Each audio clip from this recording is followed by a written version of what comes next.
My name is Daniel Robinson. I attend AC Flora, and I'm planning to major in geology at the College of Charleston. Good job.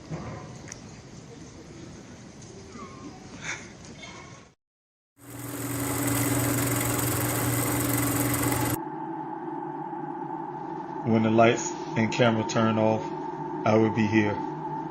When the interest and conversation fade, I will be here. When there's no one around, a father will do anything it takes to be there for his son, to protect his family.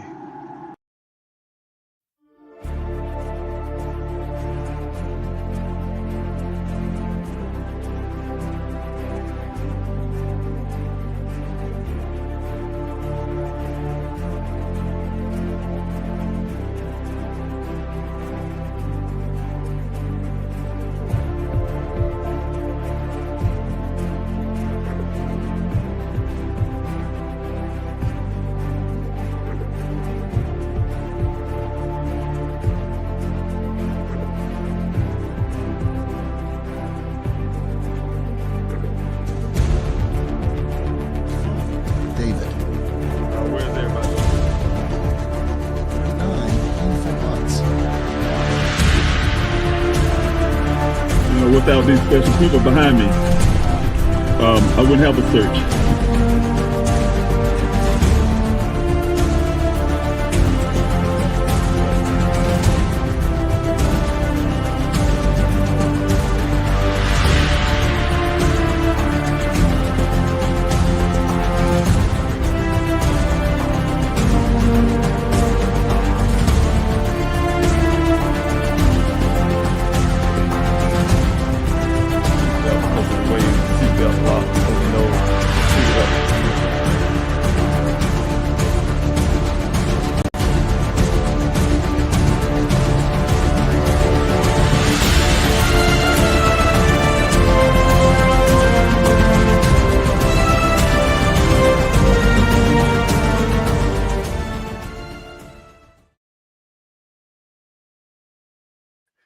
Hello, everyone. Dave Robinson here. I'm the father of geologist Daniel Cornelius Robinson.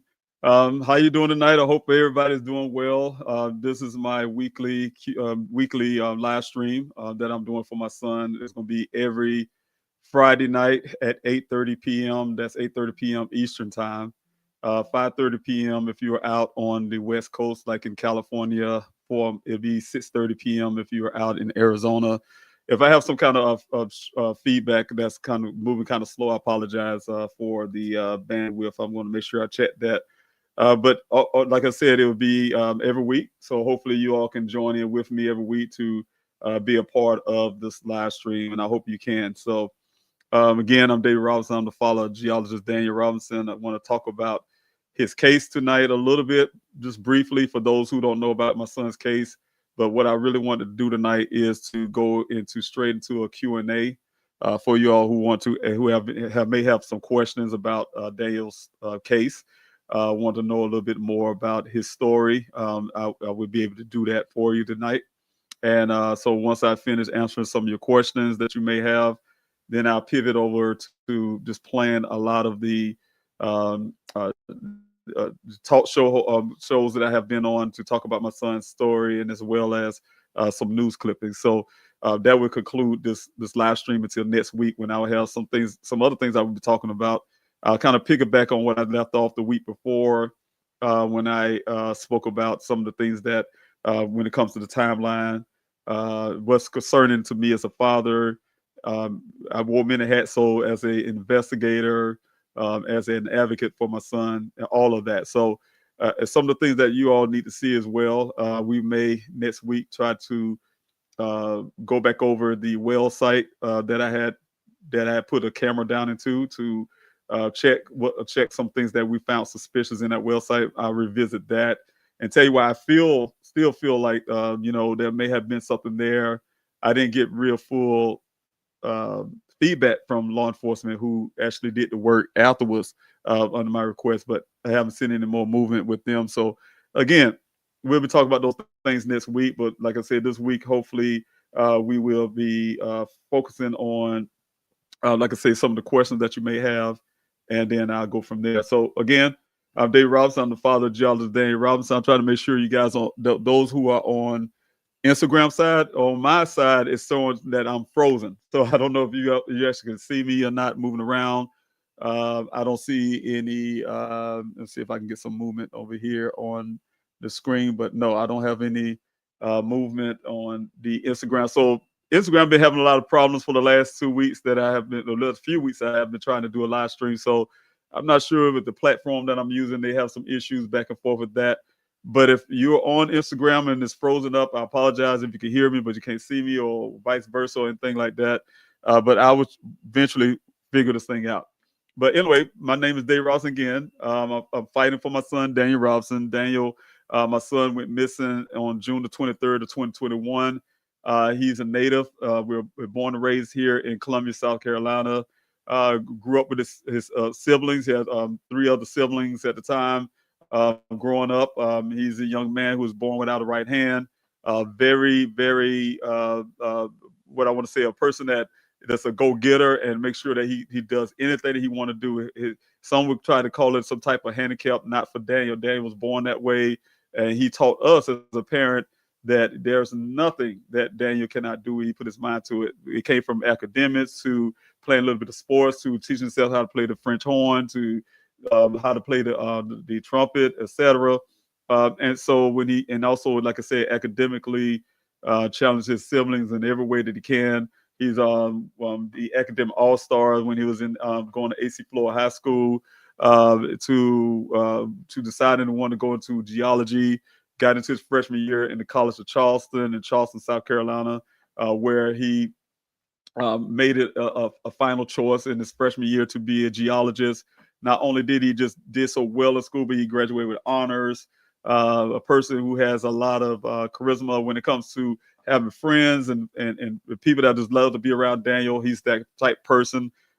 They just love to be around him. You know, he is a very friendly person, very family oriented person as well. Just for me and my family, we definitely were missing Daniel, his personality, his spirit, one that bring us all together. Also, the fact that Daniel is a very high spirited person. You know, his thrill of or what I want to say, what he like to do when he goes out hiking to traveling and just being outdoors and things like that. That's his nature, things that he loved. You can see as a geologist when he made it to Arizona for a class in Flagstaff. Right after he graduated from college, he went to Flagstaff to take some type of class. He stayed in Arizona. He fell in love with Arizona as a place where geologists would love. He loved the terrain there. He loved, like I say, hiking, just meeting people, being in a different culture, different place. He set himself out to in adulthood to pursue his career, and not only just pursue his career, but to show, hey, look, I'm out of the bird nest, like I like to say it. He did well for himself. He started off in Phoenix, Arizona, where he landed his first job with a company called Matrix New World, also called Matrix Southwest Groundwater. And what they do there, they hired him, is an engineering company that hired him on as a field geologist. They also call it a hydrogeologist because, Matrix New World, Southwest Groundwater, also called Matrix New World. It's there to assess groundwater in Arizona. Arizona is dependent highly on groundwater, as well as things like the Colorado River that runs through. But being a desert state, they need these scientists and companies like Matrix to assess these wells, assess the water that's down in the ground, and make sure these waters are producing, these wells are producing enough water. So that's Dane's job. This is the science of it, doing the scientific stuff. They hired him on to do that. Again, when I say with Arizona being a desert state, also that those groundwaters have produced 100 years of water and recharge itself. So Dane's job is very important when it comes to that state. On June the 23rd of 2021, things changed for Daniel. Daniel's been working for the company almost 3 years, and he got assigned. He always gets assigned to different areas of Arizona. This particular day, he got assigned to 2 well sites according to his job. The story was told that my son made it to the first well site to assess a well there. My son took a picture of some logs, some notes. Then he was to meet another person named Ken at the second well site where he ended up going missing. He met the guy on the side of Sun Valley Parkway, which is a road outside of that desert area. And according to Ken, my son followed him into that desert 1 mile west, 2 miles north to get to a well site where they had a brief conversation at 9 o'clock. They got there around 9 o'clock, had a brief conversation about the weather.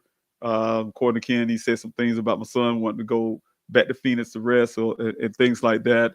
For less than 15 minutes of time, he said my son waved off to him, hopped in the vehicle, drove off to never be seen again. Fast forward, of course, any parent and person like myself go out and look for your missing child. You're missing to me, Daniel, young man, but to me, he's my child. Go out looking for your son. Once I got the news here in Columbia, South Carolina, from my daughter, who had a person from Daniel's job come up to her apartment and inquired if he was there. He alerted her that he hadn't been seen from the well site that he was assigned to ever since, I think he said during the time, he said 8 o'clock in the morning, 8 or so in the morning. And he was coming to see if he was there.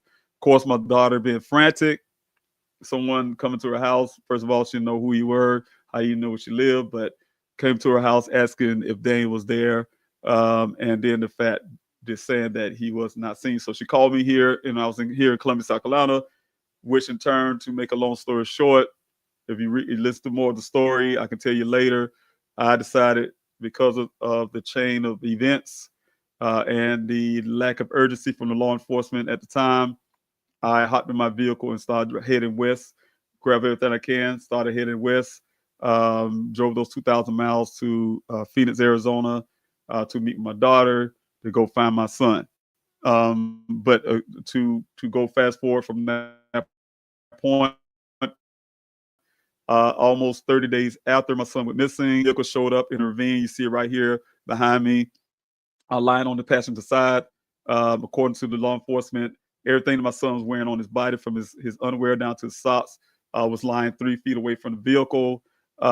His cell phone was inside the vehicle, his personal effects, his wallet and things like that was in his pants pockets. Excuse me. And Daniel was never been found. There was no tracks leading away from the crash site, where, according to Buckeye Police Department Detective Biffin at the time, they used like dolls. There was no dolls, alerting that someone was leaving from that area as well. So it's a lot of details that I would not be going into tonight when it comes to telling the story. But if you have any questions about it, that's why I was saying there's going to be a Q&A tonight, short Q&A. And then I'll pivot over, like I said, to playing the videos for the rest of the time until the end of this live stream. So I'm going to go straight into the comment section for those who are here. If you have any questions, you know how it always have been back when I was doing Q&As every morning when I was in Arizona. It's going to be the same thing. If you have a question, put a question mark before your question, so when I come down the comment section, I can see it. Or you can put the word question before your question, a big question mark, or something like that, where I can actually, a big letter Q, where I can know that you actually have a question. I won't brush it over as a comment. And so I want to make sure that I can do that. So I'm going to add that up to the stage as well for some of your comments so people can see that. First, I want to say thank you, Aaron, for being here. You're always here. Thank you for all the work you have done for my son. And you know, everything you have done, and I really appreciate it. I always appreciate you here, always supporting everything that I do. So thanks so much for being here. I have Mary Allen. Thank you as well for being here, constantly being supportive. And also D Lucky. Greetings to you, by the way, Miss Mary Allen. D Lucky, thanks so much for being here. Prayers for Daniel to be found soon. I truly appreciate your prayers. I appreciate your love. I appreciate your support. And if you're on Instagram, can you do me a favor? Because like I said, on my end, all I'm seeing is a freeze up. So if you're on Instagram and everything looks normal to you, can you please put some thumb up in the comment section? That will help me tremendously, so I can feel more confident that I am that you guys are actually seeing this live stream okay. If you're seeing it, if it's something going on that you cannot understand or see or have bad picture or whatever the case may be, put some thumb down so I can have an indication of what's going on. Or you can just tell me, hey, look, you're fine. We can see the stream look good, because I'm really worried about that, because everything seemed kind of out of fuzzy, frozen up and things like that. But thank you again, D Lucky. I really appreciate it. And also, Mary, I would answer that question. Again, if you all have a question, please put a capital letter Q before your question, the word question before your question, or a big question mark. That will help me identify your questions. Also, Mary Ellen, you do have a question, right? It's say, has Matrix New World done anything for the family? Yes, when I had from Daniel first went missing, the first thing that I can say, a couple things that that people should know about Matrix New World. Matrix World, my son got hired on with Matrix New World after I finally learned that Daniel is the owners of Matrix New World. Their son went to the College of Charleston in Charleston, South Carolina, where he met my son Daniel. Daniel and he was friends in college. So when he got to Flagstaff, of course, his friend made a way to get Daniel introduced to Matrix New World with his parents. And so they hired him on as a field geologist, hydrogeologist. So having said that, Daniel been working with this company. And when I got to Arizona, one thing I can say, we had one of Daniel's supervisor was the person that first helped me get when I'm on came to my first search. He came to my first search, his supervisor, and also showed me where this well site was located.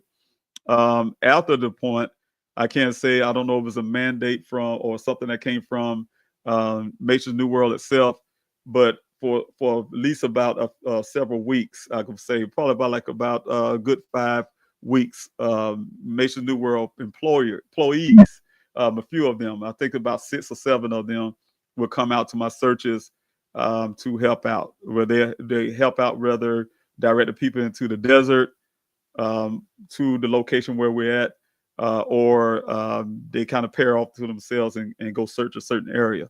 Now, other than that, I think the company itself, I had several meetings. I've had several meetings with them, board meetings, I like to call it, so I can better understand Daniel's job, get more information. Of course, I was doing investigative work myself.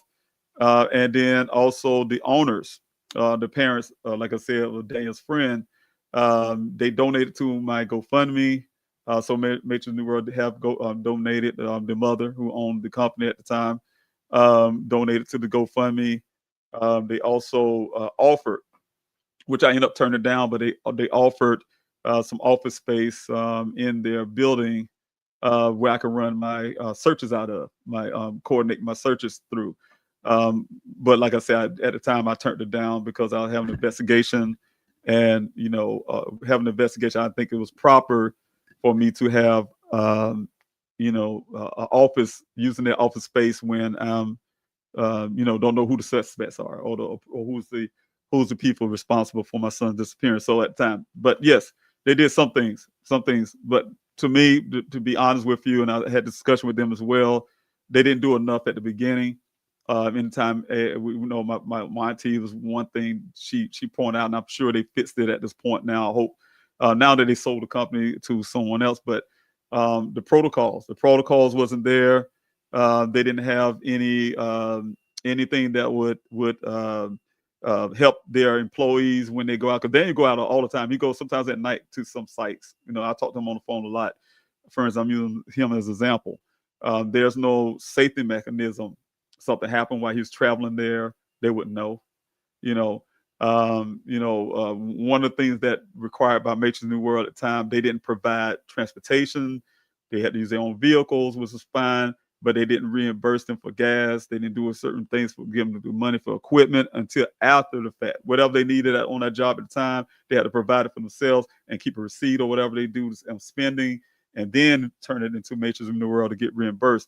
So some of those things, especially with the safety part of it, they didn't have a battle buddy system. They could send a person like Daniel out to one well site by himself. And so those type things, those things wasn't in place. So those things that we talked about, The second thing is when Daniel went missing.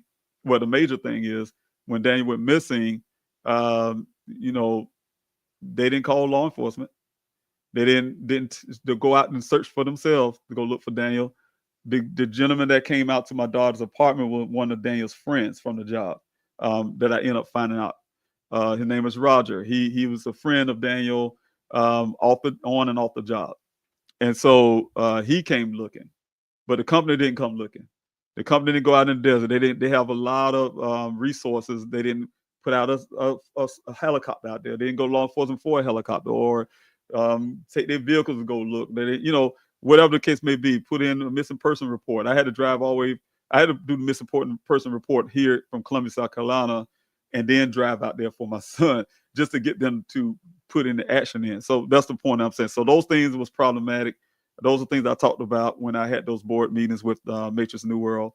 And so those are things that concerns me. But okay, I do see some thumbs up from Erica off of Instagram. Thank you, Erica. I really appreciate that.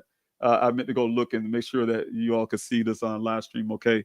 All right. Thanks so much. And if you can't see the live stream, okay, later on, something go wrong, put some thumbs down or put some comment in the section. I'm talking to those who are on Instagram. Put something in the section to let me know so I can see if I can do something about that. But yes, that's to answer your question, Mary Ellen. They did some things, but the most important thing, no. Jumped in from Charleston, always in my thoughts. Thank you so much. I really appreciate it, Barbara. I don't know if you went to the College of Charleston or that area, but thanks so much for being here in Charleston, South Carolina, I'm assuming. And I really appreciate you being here tonight, joining in with me on this live. And again, this is for those who jumping in right now. I'm simply just doing a Q&A tonight. I'm just going to answer some questions. I'm going down timeline right now just to put you up on the screen. But thank you. But I definitely want to answer a few questions, and then I'm going to try to answer minimal as I can. But I want to answer some questions, and then I'm going to play a series of videos for the remainder of the time of my live stream. The videos will be, like I said, some when I was on Dr. Oz on Red Table Talk and News Nation, Dateline, Nancy Grace, that type thing. And then the live stream will be done. So if you guys want to hear that recap of things that happen, the stories that were going on at the time, you can watch those videos. But right now, like I say, I'm going down timeline looking for questions if you have those. If you have a question, capital letter Q before your question, question mark before your question, or the word question itself before your question. That way I can identify it a lot better. So thanks so much. And let's see if I say Rose Stewart. Thanks so much for being here. Say hello to you and your family. Thank you so much for the love. I really appreciate it. And and again, I want to say really quick, happy Thanksgiving to those because I wasn't able to say it last week. But for Thanksgiving, for those, I hope you all had a wonderful Thanksgiving. Some who, and I want to make sure I say it respectfully because there's a lot of people who see Thanksgiving in different ways, and we have to honor each and every last one of those sentiments when it comes to the Thanksgiving holiday, where some is reflection of things that happen with their families, their ancestors, where others is a reflection to say, hey, it's an opportunity and a time to for families to get together, break bread, family members they haven't seen probably in the years or months or you name it, time off from work for some people just to, hey, watch some football games and relax. So whatever it meant to you, I hope you enjoy the time with your family and friends, being able to reflect with your family and friends, whatever it takes. You had an opportunity to be with family and friends really close because family has always been important to me. It's always important to me. Everything I like to do it as a family oriented thing. Like for instance, my foundation, it's like a family oriented environment. When I do campaign stuff, it's a family oriented environment. When I want to do this live stream to talk to you guys, I wanted to be a feel of a family oriented situation. So definitely love family, love time, and I think it's very important. And one of the things I always say to everybody, you can have disagreement with loved ones. That's natural. We're human. We're all not alike. We are no robots. So you can have disagreement with your loved ones. You can't stand their nerves at times. Sometimes you feel like a nut. Sometimes you don't. But it's also always important to let the loved one know in the midst of your disagreements or whatever they may be that you love that person, because it can come a time like what happened to me and my family, where you not be able to say that ever again, right? There's different ways and different reasons that can happen, but in my case, my son is missing. So I would give anything right now to be able to break bread with Daniel, have a conversation. Hey, just hear what his day was like. For him to get on my nerves, you know, I would give anything for those moments. And it's been over 4 years now since that happened last. For me to be on the phone 2,000 miles away to say, "Hey, Daniel, I love you." Can you imagine that with your child, anybody you love? You know, you're in limbo. You don't know if the person's still here or not, for instance, or what the case may be. So please don't take those things for granted. I would have never known there's over 600,000 Americans were missing in this country, over 3,000 a day, 2,000, over 2,000, which would be our children that goes missing a day. I would have never known none of those statistical facts if Daniel hadn't gone. Well, I won't say I would know if he didn't have gone missing, but I didn't know until he went missing. Those are things that kind of went over my head as life was going on, and you know, sometimes you won't know until it hits home. I know, not wishing that on anybody, but if it don't take life for granted, because you never know if things can hit home, right? So again, thank you again, Rose. I really appreciate you, Nico, for being here. I really appreciate it. I say video seems to be frozen. Yes, and that's what I'm worried about. So if it's still frozen, guys, I apologize. I think something's going on with my bandwidth, and I'm trying to alleviate that right now. But yes, if let me see if I can get something going with this bandwidth, and I'll make sure that let me see, because I can probably turn some things off to make sure that I'm getting all the quality that I can get. But if you guys are still there and you can still hear me now, just good enough, then stick in with me. I want to make sure that, let's see if I can do something here to better this bandwidth. Can you bear in with me, everyone? I really appreciate you, really, very, very, very much. Okay. All right. And if anybody having more problems, please put that in the comments. So I really appreciate you putting that up, Nicole. I would have never known that. Trying to see if there's other things that I can do to get this bandwidth going. All right. And tell me if y'all having a better outcome with the bandwidth. Please let me know that too as well. Like everything's starting to look a little better. Let me know that too. I definitely would like to have some of that feedback so I can know what's going on your end. Because on my end, I kind of see some of that too as well. And that's always going to be problematic for me. I want to make sure everybody is actually getting. Let's see. All right. Let's see. This may help me out a little bit here. All right. Let's try this. All right. Thanks so much again, Nicole. If everything's coming out a little better, let me know. Please let me know. Anybody put some thumbs up, give me some word. I really appreciate it. I'm looking at all three screens and try to make sure I get some, because Instagram is separate from for Facebook, YouTube, and Twitter. So, you know, I have to look at different screens just to know. But thank you simply, Regina. Thanks so much for being here. I really appreciate it. I love to see you here. I really appreciate you being here, support. Also, Am Funny Girl, thanks so much. And I know who you are. I don't know if you want me to put your real name there, but thank you so much for being here. I truly appreciate you as well out there in California. Also, again, Mary said, did you check his phone for photos and voicemails? Yes.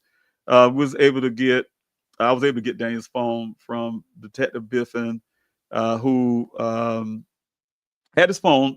He said he took his phone from the scene, put in his pocket. Make a long story, they did what they call is cloning type situation with the phone. And once they cloned it, I guess he gave it to me. So yeah, I was able to go through the phone. I was able to look at a lot of things, and I have a lot of information from that phone. A lot of things, like for instance, the MyIQ app, for instance, that law enforcement utilized. I found that on Daniel's phone, and I was able to give them the law enforcement information off of that, for an example.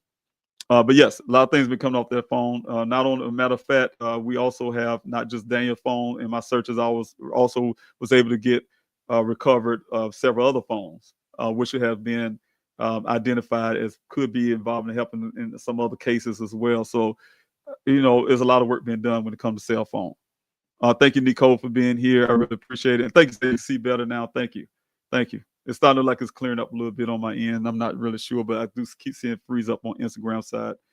We have a question here from Cindy. Thanks so much, Cindy, for being here off the Facebook side. Forgive me that I don't know details. No, trust me. I'm read your question, but I'm going to say this really quick. I have been in Arizona 2 years straight, right? And even to go up, I've been there last. I've been to Arizona. Was recently through for an event, but before that, when it comes to Daniel stuff, it was April 10th through the 12th. And one thing I have done when I was there for all these years now, there's people that live in Arizona and never heard of Daniel's story. I've been there pushing really hard. It's been a national occurrence. Push hard to get his story on the national stage, and people still don't know about Daniel's story. There's still room for people who just don't know. And so what I'm saying that to say is that's why it's important for me to do what I'm doing right now. Continue to talk about his story. Continue to ask you and advocate for you guys to get these flyers, to get them out there for people who haven't heard of Daniel's story. That helps out a lot. Spreading the word, that helps out a lot. And also the things I'm doing when it comes to advocacy and fighting for Daniel is to get law enforcement to do their job. So anytime you learn about Daniel's story, I'm willing to talk about it. That's why I do the live streams. And I repeat myself. So people who have been in my live streams before, you hear me say the same thing over and over again. It's not necessarily for you. It's for people like Cindy who haven't heard of Daniel's story yet. So thanks so much, Cindy, for being here and just to listen. So I really appreciate it. I saw a photo of how his vehicle Jeep was found on his side. His clothes there close by. Is that correct? Yes. 3 feet away from the vehicle, the clothing right here. You probably could see it barely, but I could have some better pictures. Next time you come to Q&A, I'll be showing some direct pictures. Or you can go to YouTube. Please help find Daniel. You can see a lot of videos where I talk about everything on the scene. But yeah, next week I'll be talking about some things, so you'll probably see some more detailed pictures. But yes, the clothes here on the scene, 3 feet away from the vehicle. According to law enforcement, everything on his body from his underwear down to his socks was 3 feet away in a pile. His clothes, they're close by. Okay, is this correct? Yes. Where is the vehicle found in relations to the main road? The vehicle is west. The main road was on Sun Valley Parkway. It was west of Sun Valley Parkway, and at the time they had a trail that's called West Cactus Road. But it was west of that and going into the Sonoran Desert. So the vehicle's found in a remote part of the Sonoran Desert. And let's see, the other question is it off the path? Yes, it's a very remote. And on the picture here, a lot of times everyone see these pictures that I show without the Daniel standing there and things like that. A lot of people think that this terrain, it looks flat, right? Of course, pictures are very deceiving, but this vehicle was found in a 20-foot ravine. It was 20 foot down, right? It's a 20 feet ravine, V shape. And so, even so though, it's very noticeable, very easy to see with a drone and a helicopter and a plane. So I just want to make sure everybody clear of that. But yes, that was in a bad situation, the vehicle itself. And you say here, let me see more party question. What do you or others think about his clothes being there left behind? Of course, me as a father, some people call me, I'm gonna have some biases there, but I had to literally, and I'm explaining this too. I had to literally on my way to Arizona. So I have a feeling that that's the way God needed me to do this because it was hard. As any parent, you kind of feel like you're about to lose it. Traveling, handling my business while I'm driving, making these phone calls from hotels, from the hotel when I had to make a quick stop. And one of the things was, you kind of when you put all the stuff together, when you sit there and you how to how the word I want to put it. Uh, when you want to, make sure that you're doing everything you can as a parent. You're gonna make sure that you're doing writing notes down. Make sure that everything you need to do. When it comes to one of the questions that you asked is, let's see how I want to put this because I want to make sure I get this right for you. Um, when I think about his clothes and all that stuff being behind, of course, I look at the, it's a lot for me as a father. It's more so just that whole travel. Like I said, I was able to get some things together, and I had to make sure my mind was different because if you guys would see his mother, and I'm not putting it because she's a mother, any mother, it was very hard. It's still, I'm sure, very hard for his mother, right? Very emotional, crying, things happening. I was near that wreck too, right? So when I was traveling, I had to stop and really, the way I was able to do this was able to connect my military experience with what was going on at the time. And one thing I was taught during the time in the military was to put the mission first. I can go through the military stuff, and I'm not going to do that tonight. But it was some things that happened in Afghanistan that taught me all the things I learned in basic training, for instance, came into reality when we was actually in war situation, right? And when we started losing people and things like that, right? So what I'm saying is I had to use those same techniques. I had to use those same training just to get myself in a situation mentally to be able to be effective for Daniel for all these years so far, right? And so that's what it was for me for that travel to get to that point. So when I got to Arizona and in the chain of things, when that vehicle showed up almost 30 days after Daniel went missing, and like you said, when the clothes sitting there, I was never at the scene when it was actually on the scene. I was going by the pictures that you guys see right now.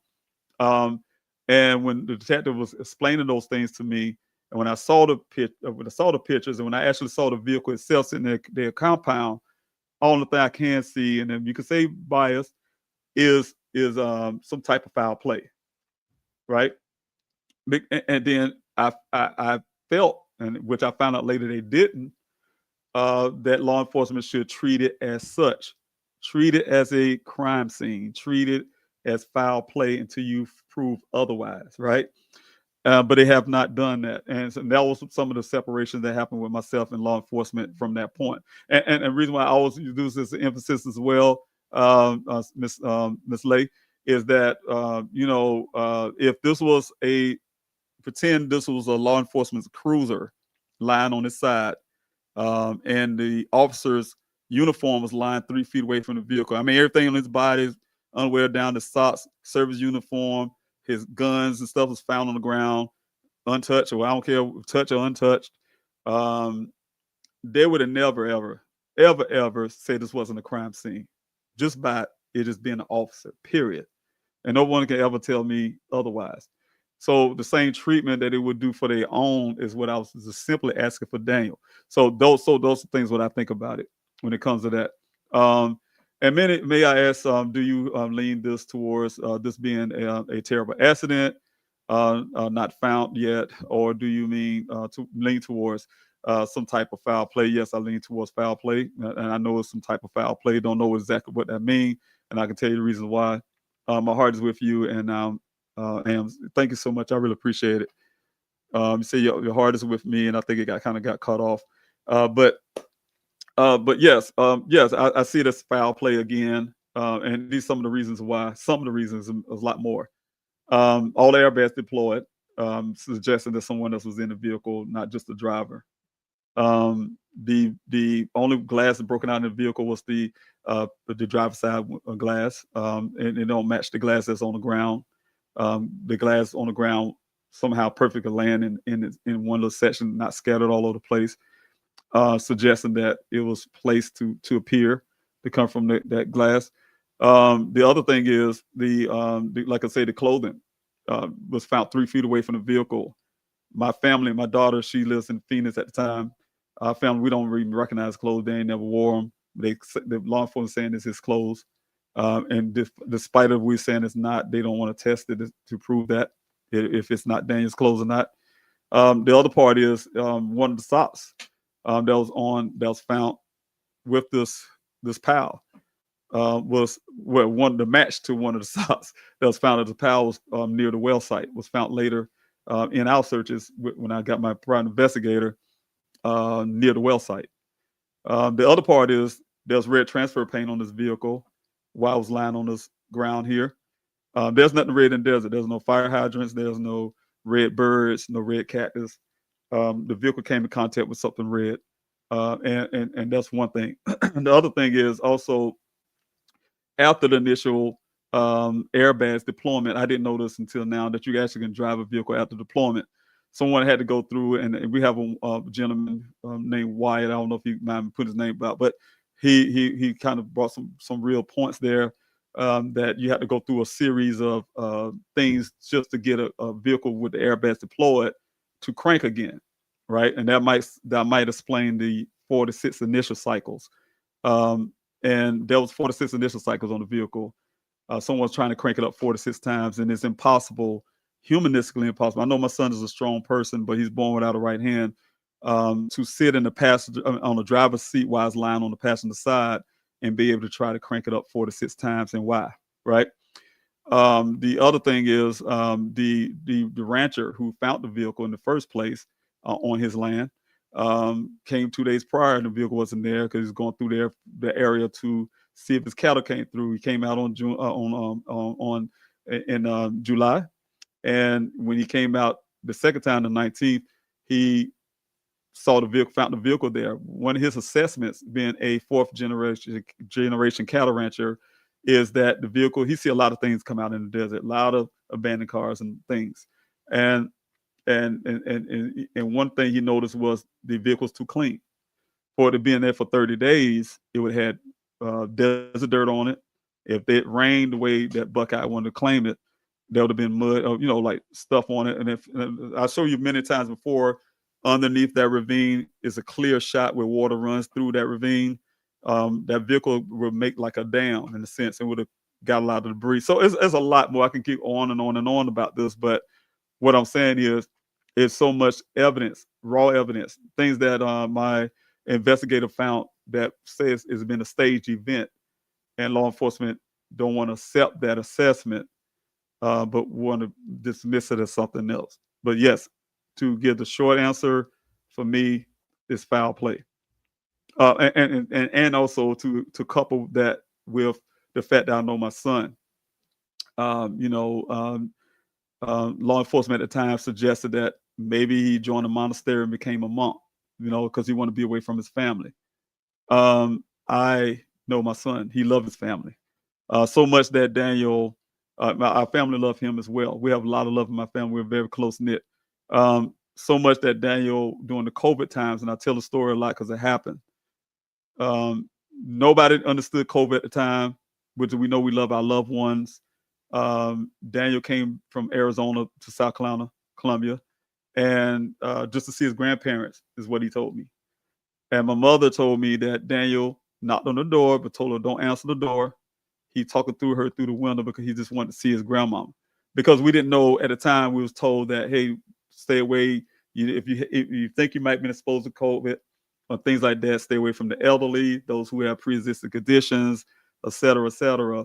Daniel thought about those things, but the point I'm making is that's the kind of person he is. He's not a person that want to be away from family somehow, or have an agenda to just, or he mastermind this whole situation, put his own clothes there and do all the stuff, and put his pan up on the vehicle, put his sock over there by the well site to throw people off, and he mastermind the whole thing just to be away from his family somehow.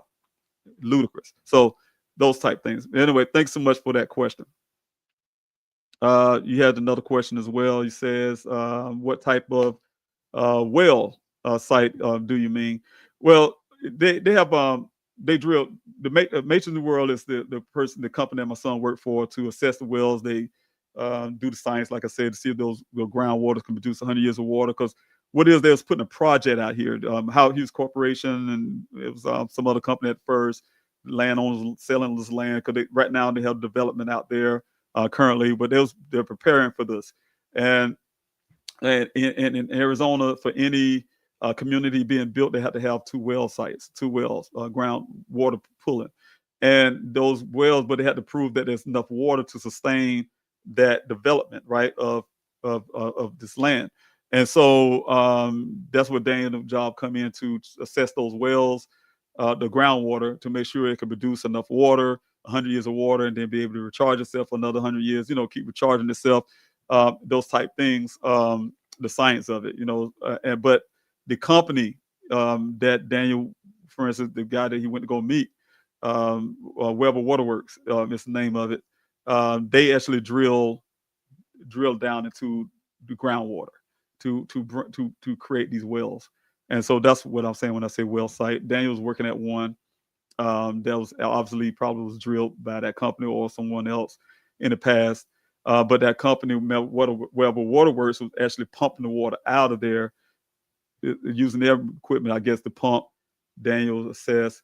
They also test the water, test the sediments that come out of the water and things like that. So that's Daniel's job.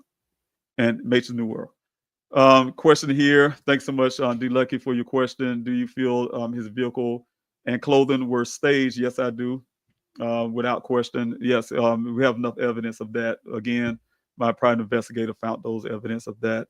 And you'll think that law enforcement would embrace these findings of facts, will embrace the rancher's assessment, the one who actually found it, and so on. But no, they decided to go otherwise and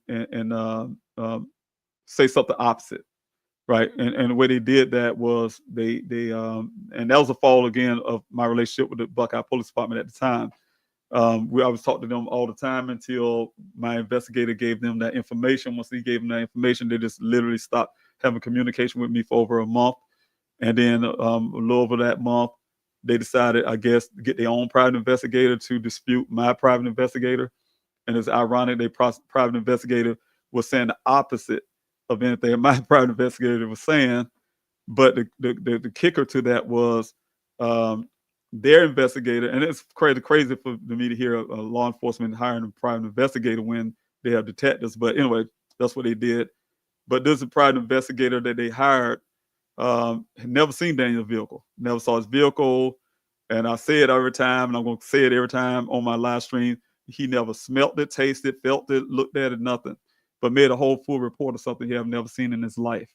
And they put that, and that's what law enforcement work is to them, right?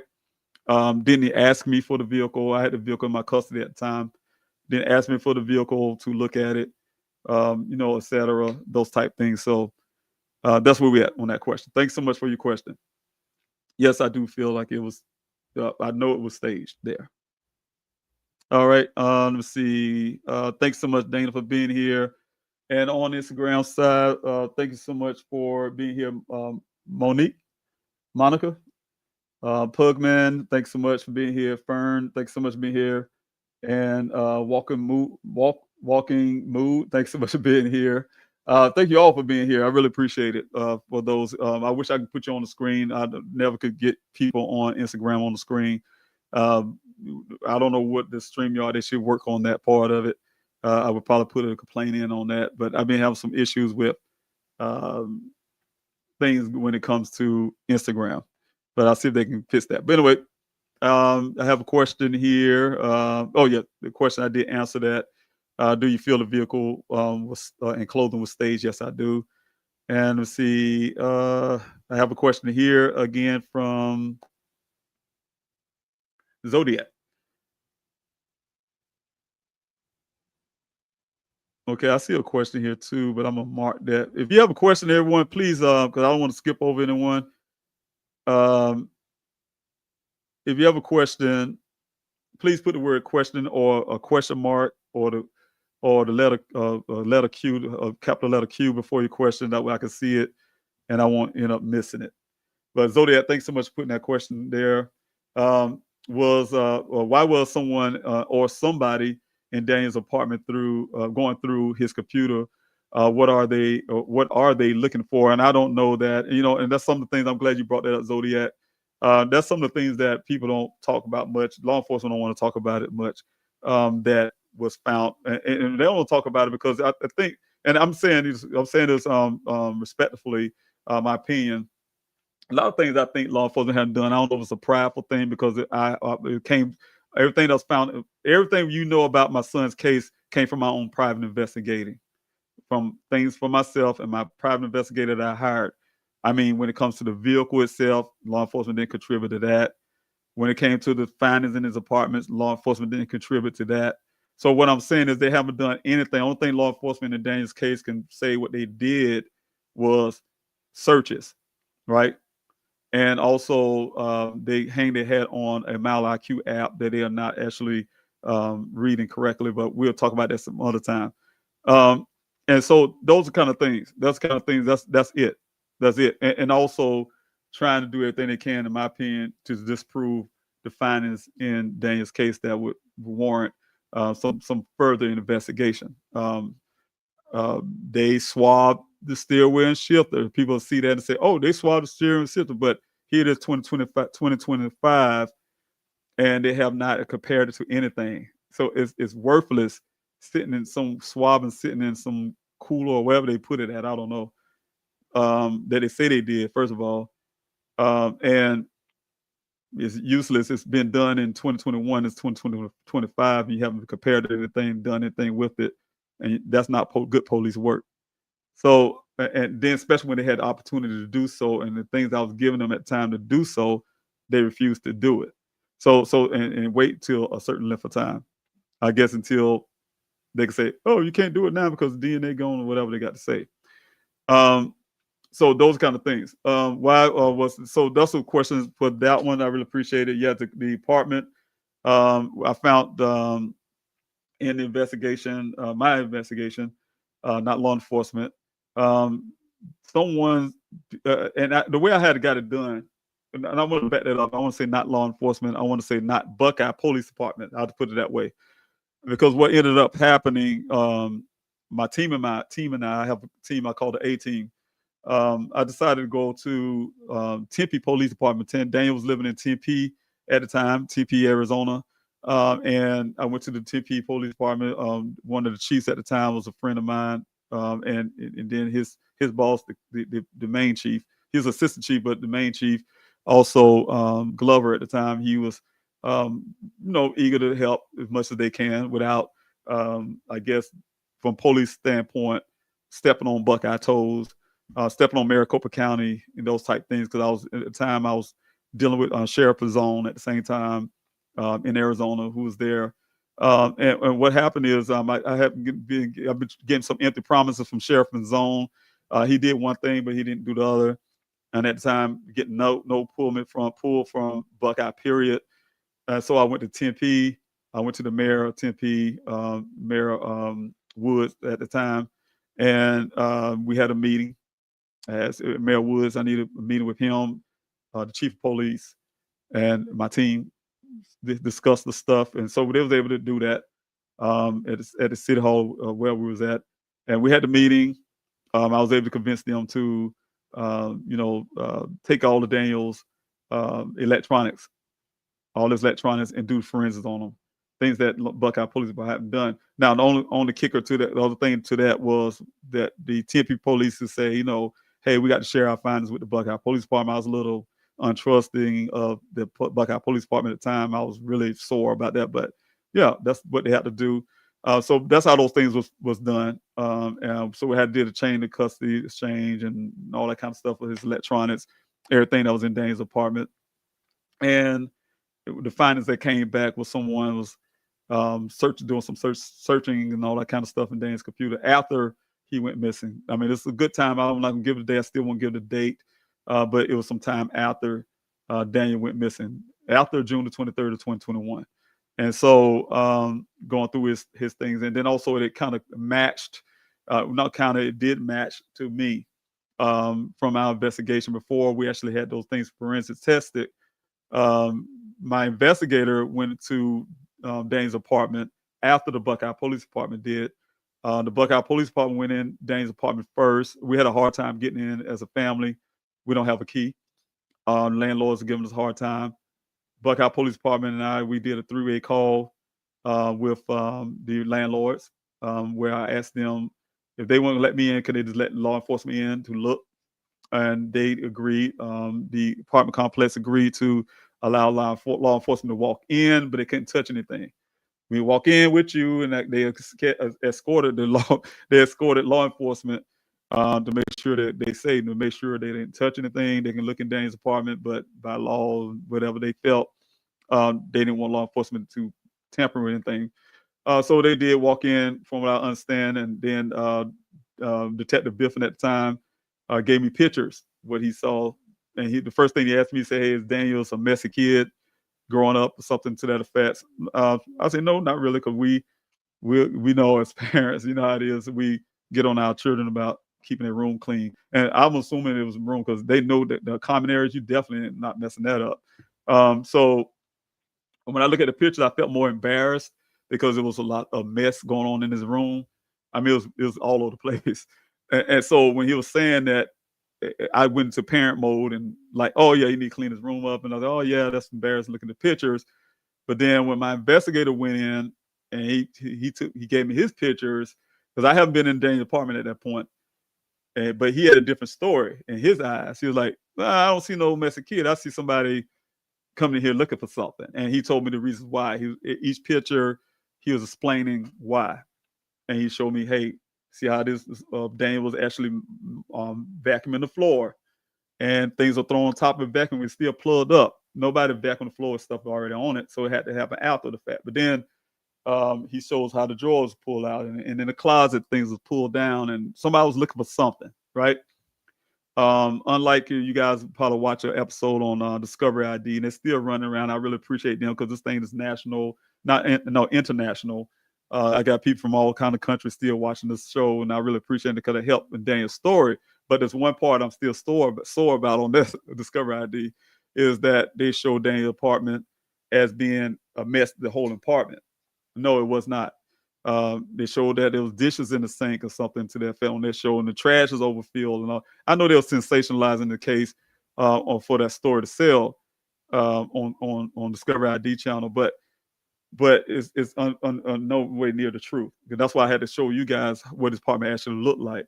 His dish was clean. There was nothing dirty except for one, I think, a picture of sitting in the sink. There was the trash wasn't overflowing. It wasn't even full. I mean, all that kind of stuff, right? So what I'm saying is the only place that was actually at wreck was actually his room. Somebody was looking for something. And then you couple that with the findings of the Tempe Police Department when they went through the forensics of the electronics. Then you can understand, hey, this must have happened at the same time. They went to his room, they went to his office room, and went through his computer looking for something. And then, it had to happen around that same time, right? Because at first, before we did the forensics on electronics, our assumption was that Daniel could have, he could have went in there after the fact, and not after he went missing, but maybe he messed it up before he went to work. That's what we're saying. That day when he went missing, he throwing stuff all over the place, looking for something, whatever, and probably was gonna clean up when he come home. But that was kind of like, why would you go through that stream the way it was done? In your own place, like you're looking for something you can't find in your own place, you're just pulling everything out, just making a bit mess for one item or whatever you're looking for. So those things kind of stood out to us, but not to law enforcement. They didn't see it that way. Let's see, any more questions? Oh, thank you, Aaron. I really appreciate you. That's really nice. How I look to the day when you and Daniel are reunited. Yes, same here. I really appreciate it. I know just knowing you personally, I know that's very heartfelt. So I really appreciate you. Thanks so much, Julie, for your prayers. Thank you, Tracy. Wilma, thanks so much for your question. Were Daniel's coworker cleared? I don't know which one you're speaking of. If and that coworker word always gets me. I'm not sure if you're speaking to someone from Nature's New World, or you're talking about Ken from Weber Waterworks. Now, Ken, if you're speaking of Ken, the last person that seen my son, I say everybody was cleared. He was cleared by law enforcement, not by me now, not by me by any stretch, but but from law enforcement standpoint, his word was gospel. He said it, and that settles it, and that means he mean it, and that settles to them. There was no need to look at his cell phone record to see if he was actually where he was at the time when Daniel went missing. Did he leave that well site? I mean, all this kind of stuff, all this question wasn't even answered. To scrutinize his story really well. Even, I mean, this everything in the story. Because the last person that seen a person they've been missing, that story needed to be scrutinized very well, and they didn't. They just took it as gospel and went with it. So, in my opinion, from what I see from their report, no, there was nothing. He was cleared as well as some of the folks on his job, and I, and some of those things we had to talk. It's sad that sometimes you have to go outside of law enforcement and have a public investigation in the sense for people to really public opinion and things like that. Thanks so much. I really appreciate it, Aaron, for the hashtags. I really appreciate that. Yeah, we definitely need to keep those hashtags going. So appreciate it. All right. And anybody have any more questions? That would be very awesome. Again, if you have a question, put the word question before your question, a capital letter Q, question mark. That way I can identify the questions a lot easier. Okay, I don't see any more questions so far. You're welcome. Thanks so much, Cindy. I really appreciate it. Yes, you're definitely welcome for that.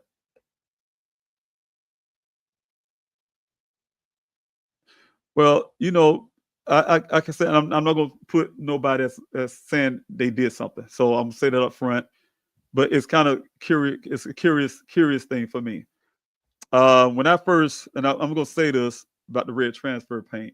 You said red paint from that truck, and I'm trying to figure. Maybe you were speaking of something that I said last week, and that's why I'm going to mention now. I'll make sure that in the conversation y'all didn't have in the chats. But one thing I can say about red transfer paint, there was red transfer paint found on this vehicle, right? And it came in to me without it being that red transfer paint being tested, right? That law enforcement didn't do. My investigator, he found it, but he didn't get it tested or anything. But and find out where the red transfer paint come from. One thing I can say, anything I could think of that's red. So of course, in my own personal investigation, as a father wearing many hats, is that in Daniel's case, anything that's red to me, I had to look at it that way as a prime place where that red transfer paint may have come from. And there's two sources I can think of that may have come from. Weber Waterworks use these drilling machines, and they're red, where they drill, and also when they also utilize a machine similar to, I don't say it was Weber Waterworks that done this, but there's another company came in with Buckeye Police Department when I was making this big deal and on the national stage about this well that I assessed, put a camera down into, and found some things that was suspicious. Buckeye after was forced to do that after the fact and went down with their camera, but they claiming they didn't see nothing and pulled these stuff out of it. But that machine that they used, where I saw a picture, was red, right? Almost same thing with these companies would use when they were drilling. And so that's one theory. The other part is from my own memory, from my own self, my own witness of this. My very first search out there in that desert, I was working with a gentleman who's out of Buckeye, who knew a lot. So he was my coordinator, right? And so we had our first search, and we met at this truck stop, the exit before you get to Sun Valley Parkway. And we met there, and that's where everybody on social media tell, hey, this is where we're going to meet for this first search. We're going to stage there and then go out to Sun Valley Parkway and go into the desert. But the particular day at the time, I was really nervous about it. Only person I was talking to at the time was this gentleman, and also Daniel's supervisor, who said he wanted to come to that first search to make sure I get to this well site. Because I asked them, the only thing I needed at that time as a father was to see this well site. I want to be standing there where my son was last seen. I want to feel him something, right? So that was my whole agenda. And so I made it to the well side. I mean, to the truck stop before everybody else got there. And while I was waiting there, I was calling his boss, Dan's boss, to see how long it was be before he get there. He said, "Oh, I'm almost there." And then when I said, checked on him again, and he said, "Well, I just pull up." I said, "Where are you?" I was looking. He said, "I'm in the truck right there at the gas pump." And I looking back behind me, um, trying to identify him. And then he said, "I'm in the red truck." Okay, I saw the red truck, but the red truck had heavy damage on the front end. Heavy damage, and I'm not making this up. Heavy damage on the front end. I'm thinking like, I thought they were making money. That's what I'm thinking in my mind. He gonna not get that fixed. That's what I'm thinking in my head. But that's the only place I can think of outside of. There's two things in my brain: the machines and the supervisor's pickup truck. I think it was a Tacoma or something like that. But anyway, um, wondering, because I know that one side on the passenger side, close to the passenger side, was really heavily damaged, right? So I didn't just push it outside because, of course, hindsight, how would I know the vehicle going to show up 30 days later and all the stuff? But yeah, I did see that. But that's on two things. But the only thing that's problematic for that is that, like I said, that was 30 days before the vehicle showed, almost 30 days before the vehicle showed up, when we had that first initial search. But outside of that, let me see. Any more questions? I'm up to an hour, everyone. And then, like I said, the last part of this live is going to be the Red Table Talk interview, the Dr. Oz interview, the News Nation, Dateline, CNN, Nancy Grace. I'm going to just play those videos back to back, and then end the live stream until next week. But yes, no more question here is from Zodiac. Question from Zodiac: do you strongly believe that Buckeye Police Department is covering up something? Yes, to make them not talk about what had really happened. I see a lot of things that will say cover up from the Buckeye Police Department. That don't come from me. That come from some Charlotte police officers. That come from a police officer and my team. That's come from other police officers from all across the place that was dabbling into Daniel's case and see things that they feel was very improper, out of protocol for the Buckeye Police Department, coupled with the fact that the chief of police at the time had been not fired, but been suspended before for the Buckeye Police Department falsifying documents. That's what they do. They got a history of doing that. So falsifying things, right? And so what I'm saying is, cover up part. Yeah, I don't know the reason why they would have to do that, but yes, I really believe that. Some of that, because it don't make sense to me, some of the things they have done.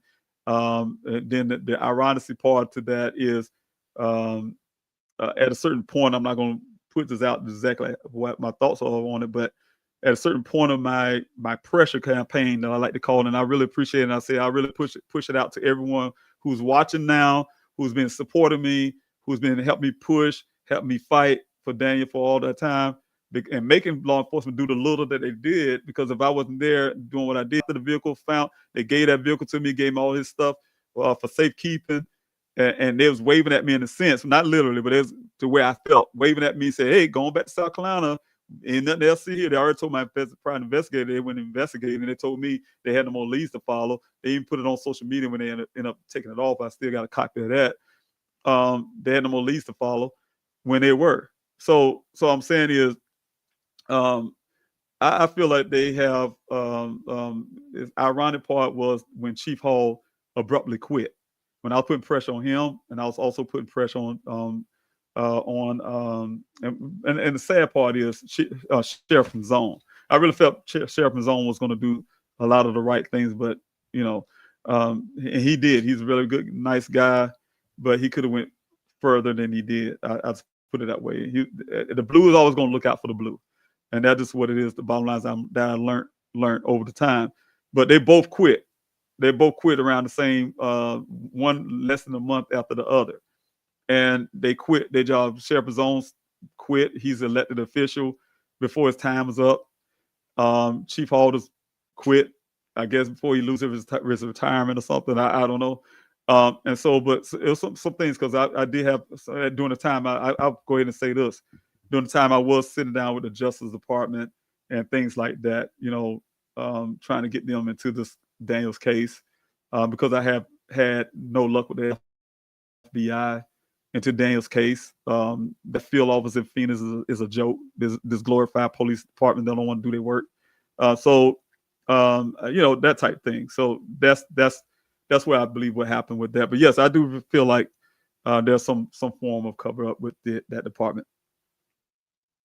And that cover up could be the pride that they have that they haven't found anything, but we have, and it made them look bad. Or it could be, I think what I'm hearing a lot when it comes to these live streams, people say things that I being too tough on law enforcement. They feel it. I smile. I smile because it's funny to me. Their feelings are hurt. Feelings are hurt. I keep telling people over and over again. I think I froze up here. I'm gonna wait for a second. Okay, there you go. I think I froze up for a second. But yeah, one thing I can say is that I keep saying it over and over again. I don't care about law enforcement's feelings. I don't care about feelings. You don't come to a job and collect the paycheck, taxpayers' money for your feelings. You just do your job. I mean, simple as that. You know how many times our feelings are hurt when I was over there in war fighting for this country. You do our job. We don't care about no feelings. It's your job. Do your job. Do your job right. And that's what you get paid to do.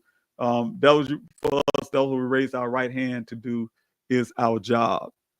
Damn the feelings. I mean, feelings matter.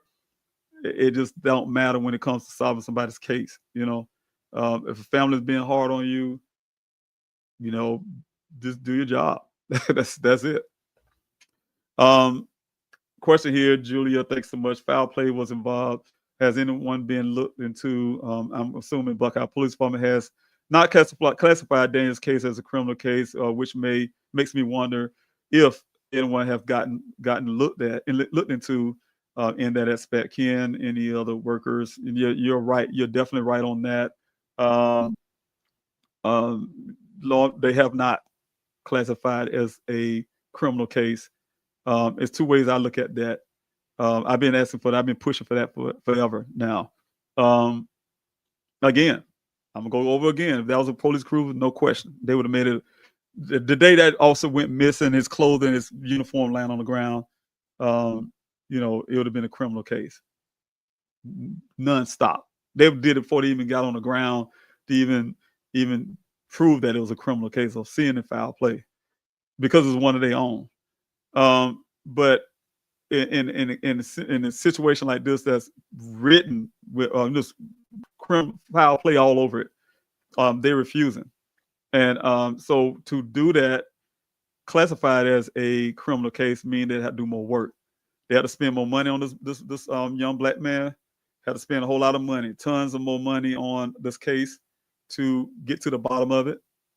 If it's classified as a criminal case, they would have to go after the telecommunication companies that I wrote legislation for to force them to do certain things when it comes to cell phone pings. Just all of that. I call it, they don't want to do it. Not for Daniel. They'll do it for one of the officers. No question. So, or one of the officer's son, let's say Chief Hall at the time, it was his son's vehicle. Found like that. No question. It would have been foul play day one. It would have been saying, he wouldn't say that thing he said to Sarah Seidner on CNN. We can't make up evidence. Evidence is all across the ground, all across that desert. Evidence was in that report that my investigator gave to him. Physical evidence, and they're refusing to look at it that way. So, again, that's not good police work. All right, let's see. Any more questions? I really thank you. I'm gonna put this up, Terry. Thanks so much for your comment. David, Daniel, and family are never far from my thoughts. I really appreciate you. I look for Daniel's sweet face wherever I go, and I really appreciate it. And that means a lot to me because that's what I fought for 4 years for And I really appreciate it when you say that, because when you out there looking, and that's the reason why I started my searches. That's why I started my city search, the flyer distribution, the Q&As, all the stuff. I started for just what you said in that sentence. I look for Daniel's sweet face everywhere, wherever I go. And when I was in that desert searching for Daniel's, those weeks, after weeks and out there in that desert, I knew that I had to fight to get Daniel's story on a national stage, because I need eyes and ears everywhere. You're just one person, and if you get everyone involved and doing exactly what you were saying, you're doing, Terry, then I know I got ears and eyes everywhere. So no matter where they take Daniel, if Daniel himself was going somewhere, somebody could see him or hear. Somebody will know something. A stranger, anybody, and so that means a lot. That says a lot for me. And he said, I have infinite faith that peace will be restored, and I do too, and that's why I'm not giving up. And I've seen it happen before. I've seen families, loved ones come back. I have a friend of mine, her daughter came back after 4 years, so it can happen. Thanks so much. I have a question here from John Courtney. Have you looked into other cases like Kyle Rodney case? No, I haven't heard of that case, but I will look into that now. But let me write that down, because I know I get off the Q&A and I would miss the name. But yes, I would definitely look it up. And all right, I'll definitely look it up. Truckee, California had water rights dispute by her grandfather, and she was to inherit his property, and I believe the rights to water. And no, I haven't heard of the case, but I'm sure that what you're talking about is some kind of dispute with the water rights, and again, the motive that somebody. I hope you're not saying someone was murdered or this gone missing, but whatever happened, I would look into it. But thanks so much for sharing. Let's see if I have any more questions. I have one here. Thanks so much, Lucia. Thanks so much for your questions. Again, if everyone have questions, please put like Lucia did, a question before your question, a question mark for your question, or the word question, or big capital letter Q. I can identify a lot easier. Do you think the abduction was from the job site or his apartment? There's two ways I look at this. I would say if it was an abduction type scenario or situation with my son, I think it would have happened probably before parts of me don't believe that Daniel actually went to any of those well sites. It's a fabricated story. And I have a reason to say that, and you guys will hear a lot. I have working with someone right now and putting together some things. He's been putting together some things for a long time. I've been listening to him, looking at him. We're working into it together now, and I'm starting to understand a lot of things he's saying. But it also couples with the feelings that I have about my son and the whole situation, and with some things that you guys still don't know that I found in Daniel's phone. I recorded everything off his phone once I got it. And so a lot of things would add up to beliefs that Daniel could possibly have not even done none of the stuff, right? It was done for him in a sense to give it that story. I'm gonna tell you the thing that stood out to me the most, and that brings me back to Chief Hall at the time. Same guy I told you that got suspended for falsifying documents, right? His department. And I remember this. I remember this like it's yesterday. Here it is after the vehicle was found on July the 19th. On July, I had to say it was July the 22nd, I believe it is, somewhere around that time. I had my first meeting with Chief Hall and his department, right? And we sat there, and that's when I learned they didn't do any forensics and all this, and I forced them to do that, what they call the swabbing and the steering wheel shifter and all that. And after that meeting, that's the first time I ever met Chief Hall, right? After that meeting, I was really uptight about things, but nevertheless, I did not cancel my search for that week. During the time I had weekly public searches, meaning that I go out through the weekdays too, but the public only comes out on Saturdays with me, right? And so I didn't cancel. Me and my coordinator time, we didn't cancel that search. And long story short, my coordinator at the time, I had to end up letting him go for other reasons, dealing with Buckeye. But the thing is, during the time he never late. I'll just put it that way. My coordinator was never late, right? And so this particular morning, my daughter went to the search with me right after that, because we all upset about this vehicle showed up, and and I really pushed my daughter to really want to be at the search, and so my daughter and I made it to out there at Sun Valley Parkway when I was getting a phone call um, from my coordinator. He's like, David, because we always plan the searches before on Wednesday. Every Wednesday we plan the searches before Saturday. And he's like, the place they would say we would go. I found another place where volunteers can park their car. I mean, you get all the cars you want, right? Because we had a hard time, getting people in the desert the way we really want sometimes. And so he said, I have somebody out there waiting on you already. They're gonna show you where this location is, and I will have someone at the gate to help direct volunteers into this area too. Well, great. That's really good, right? So my daughter and I got to some of the Parkway, Cactus Road Junction, just like he said, one of his guys that he know. Hey, Ms. Robinson, yeah, this where is that? Direct me to this open area. Real beautiful open area. When I say open, he was right. You can get more cars out there. I was really pleased with that. And but he was late. He wasn't there. Got out the vehicle, waiting on seeing volunteers come down as they're directing them down to us. And I saw with the sun's coming up, because we all there when the sun coming up over those mountains is beautiful. But sun coming up, and he was I seen this gentleman that I'm working on. I'm gonna attempt to say his name.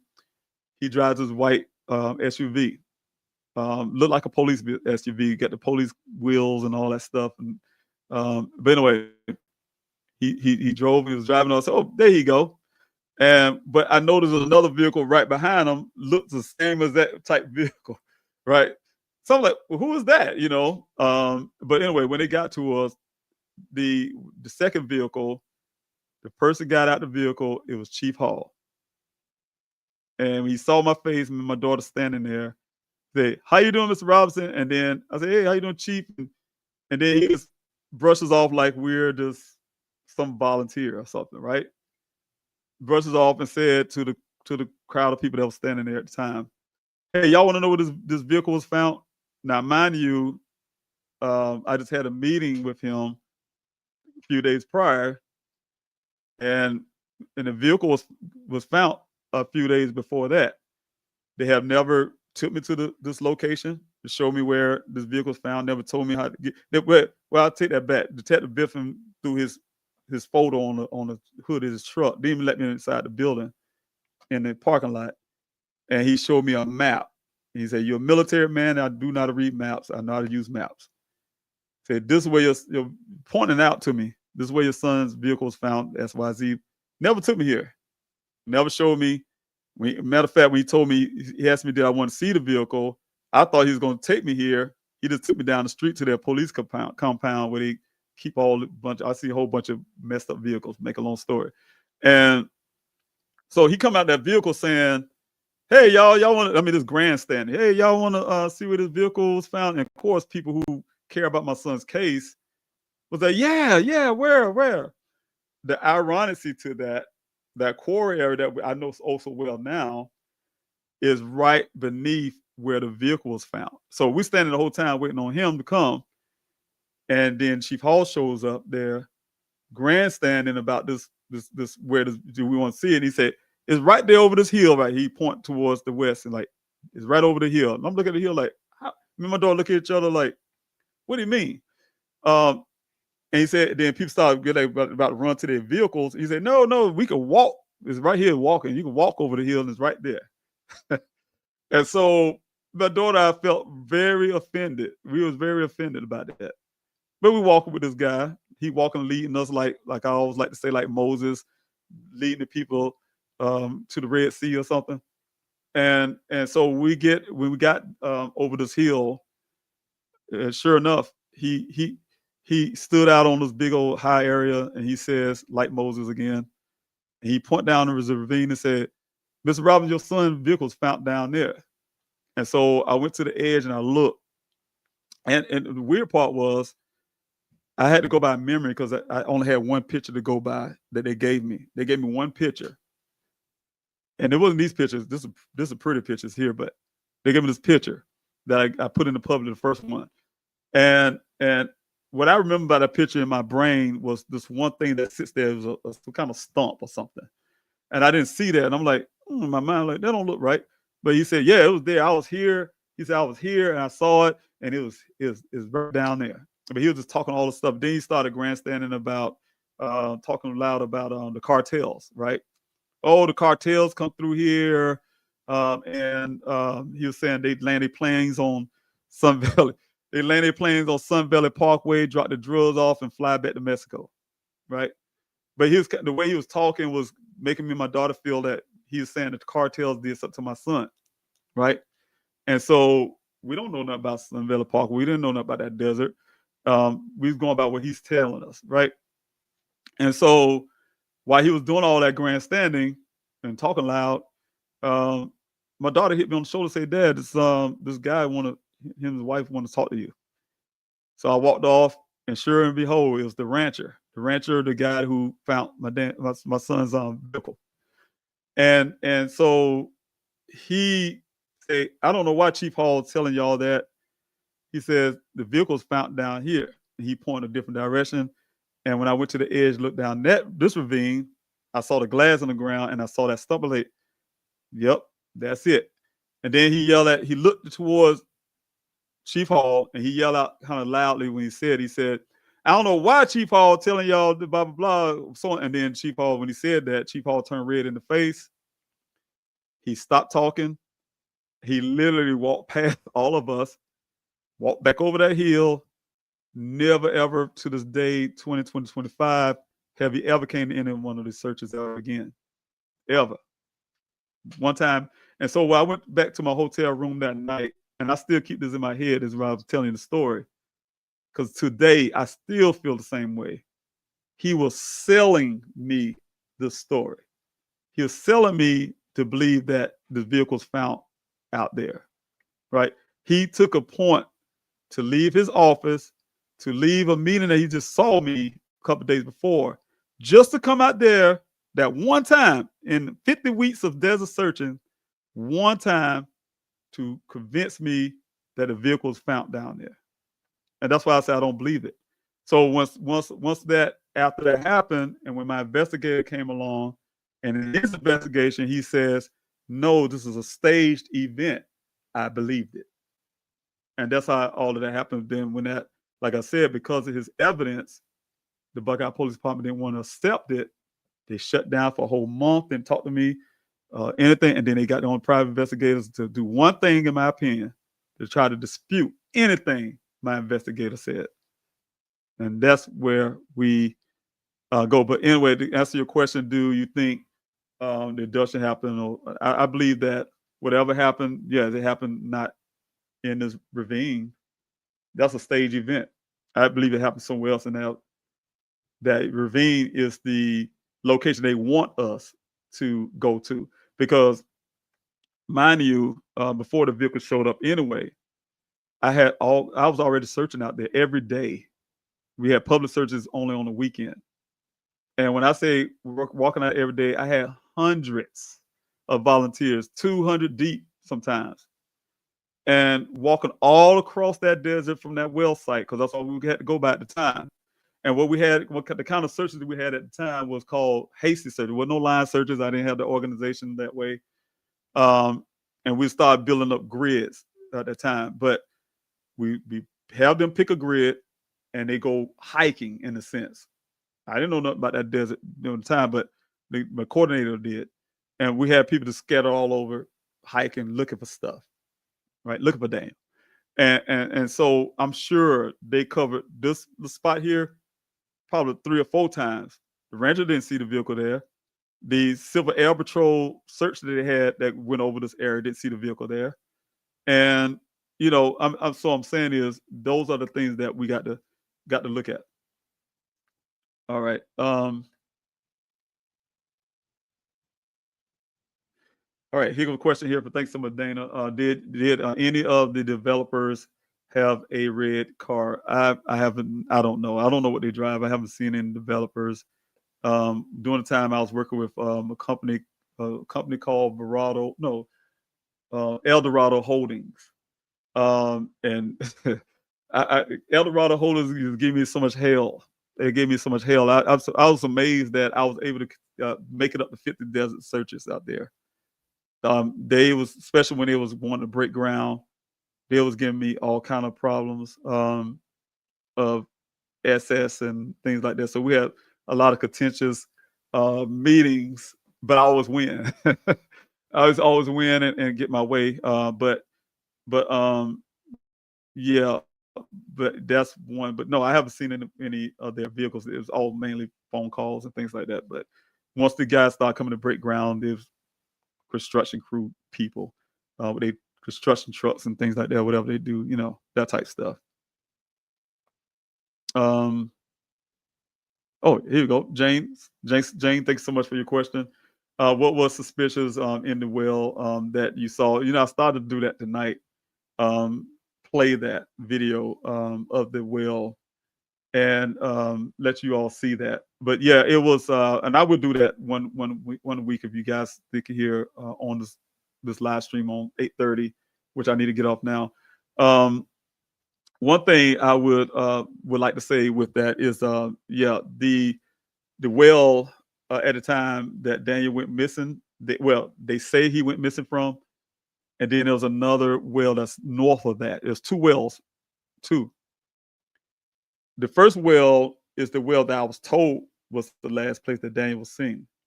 But when you listen to the story, it don't add up because he said 1 mile west, 2 miles north. When you do that 2 miles, you go to the second well site, not the first one. But they keep saying this is the first one. Make a long story, the first well site is more narrow in diameter. It'd be hard to get a person into unless you take the shoulders off and all this kind of stuff. And I don't want to get into graphics, but still something you still got to check, right? So at the time, I had to do two well searches, because law enforcement wouldn't do it. I had to go do it, get it done myself. I had to get a company to come in to get them to do it. And the way we was able to do it is to ask the owners of the well to give them a free well inspection, and that way give me access to those wells, right? So long story. The first well site was I want to get the numbers wrong. It's roughly 500 feet deep. The second well site is over closer to 1,000 feet deep. And so we didn't know that at the time, but when I had cameras actually go in, what made me angry was when I finally convinced, and I want to back up, I finally convinced Buckeye to do a search of one of the wells, or both of the wells, but they only did one. They did the second well site, not the first one. Because that first one had some type of equipment on it. That's when they started getting ready to start pumping that well. They had the Civil Air Patrol, what's called Maricopa County Posse or something they call themselves. They came out, had them to come out and put a camera down in the well for me and bring cadaver dolls out there, because I asked them for that, and I want them to put some air down in the wells. I had a whole plan. So air down in the wells to stir the air and make it come back up and see if a dog can see human sin, thing, whatever they do. And so I convinced Buckeye them to do that. But like I said, they had got these guys to come out, the posse guys or whatever they call themselves, Maricopa County Posse, I think that's how they say it. But they came out with a camera that don't submerge in water, right? I didn't know that, because only way I knew when it's going down it, I was really excited. Like, we getting this well check. I was very suspicious of that well and make sure my son wasn't thrown down in there.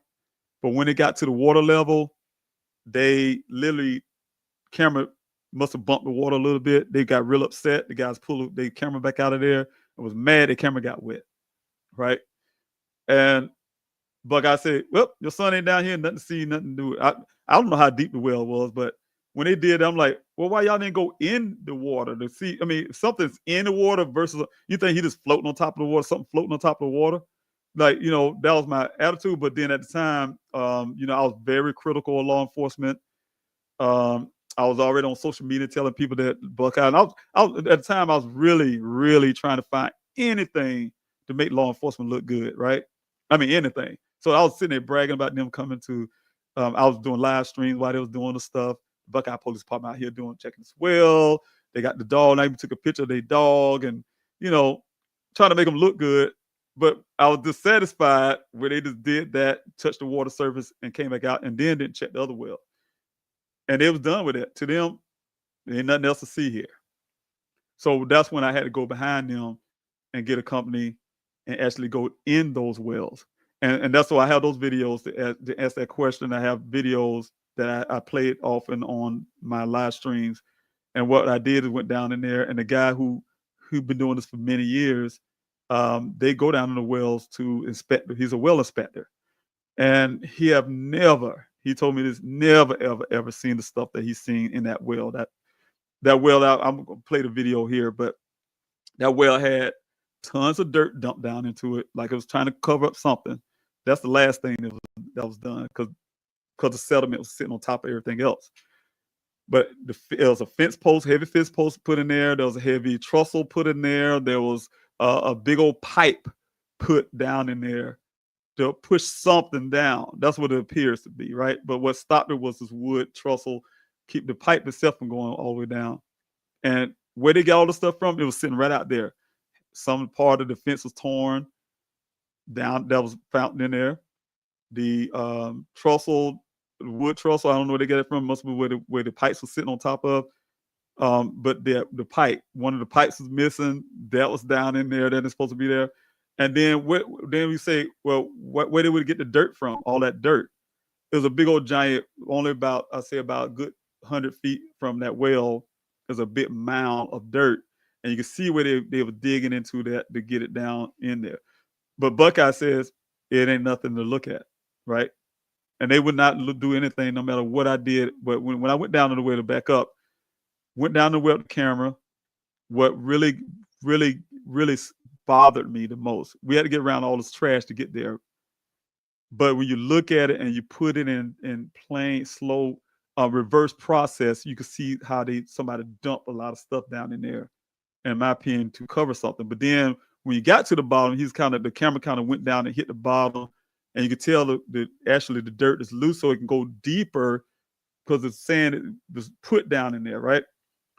But then when you kind of stir that camera around and it settled, it was something sitting there on the bottom, it's like a human skull. And you will see this, Jane, on the video when I show again, but it's the top of a human skull. And that's what it appears to be.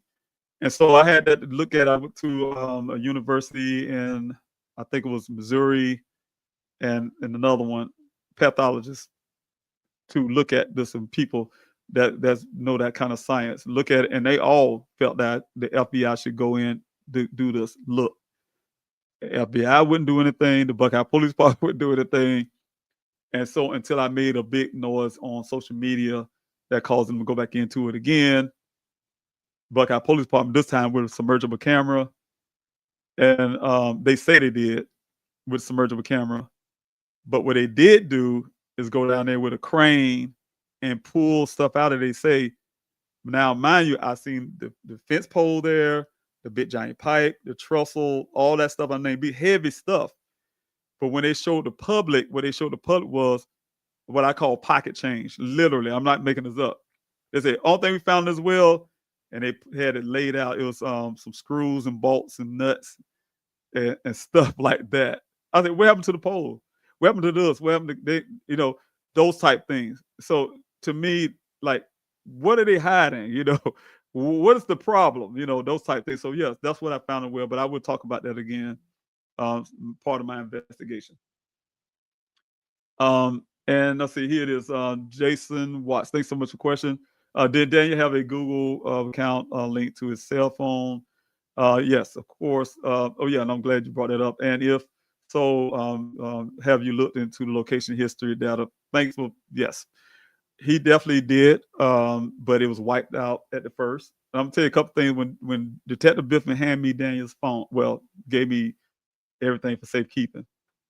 Um, gave me Daniel's phone. It was missing his memory card, not SIM card. People get messed up when I say memory card. They say SIM card. No, the memory card.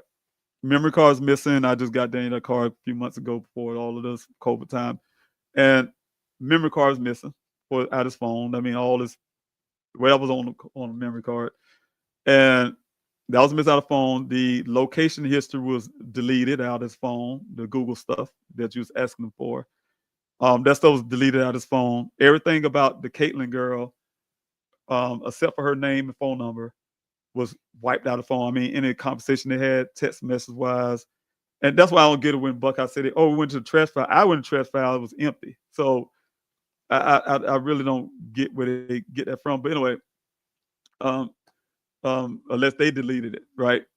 Out trash files. So I don't know, but it was empty. And then let's see what else is going on with that phone.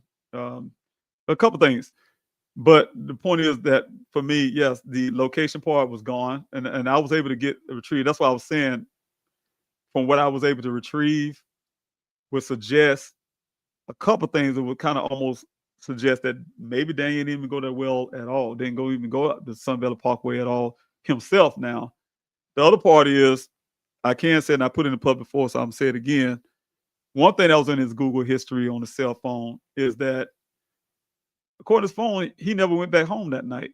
I mean, the day before, he never went back home. The day before he went missing, he never went home, meaning that he wasn't in Tempe at the time, and that's why I'm trying to understand where someone will say that Malak have say that he was on way, but no, something we won't talk about that some other time. But yeah, according to Google stuff, his phone hung around um, uh, Levine, Arizona.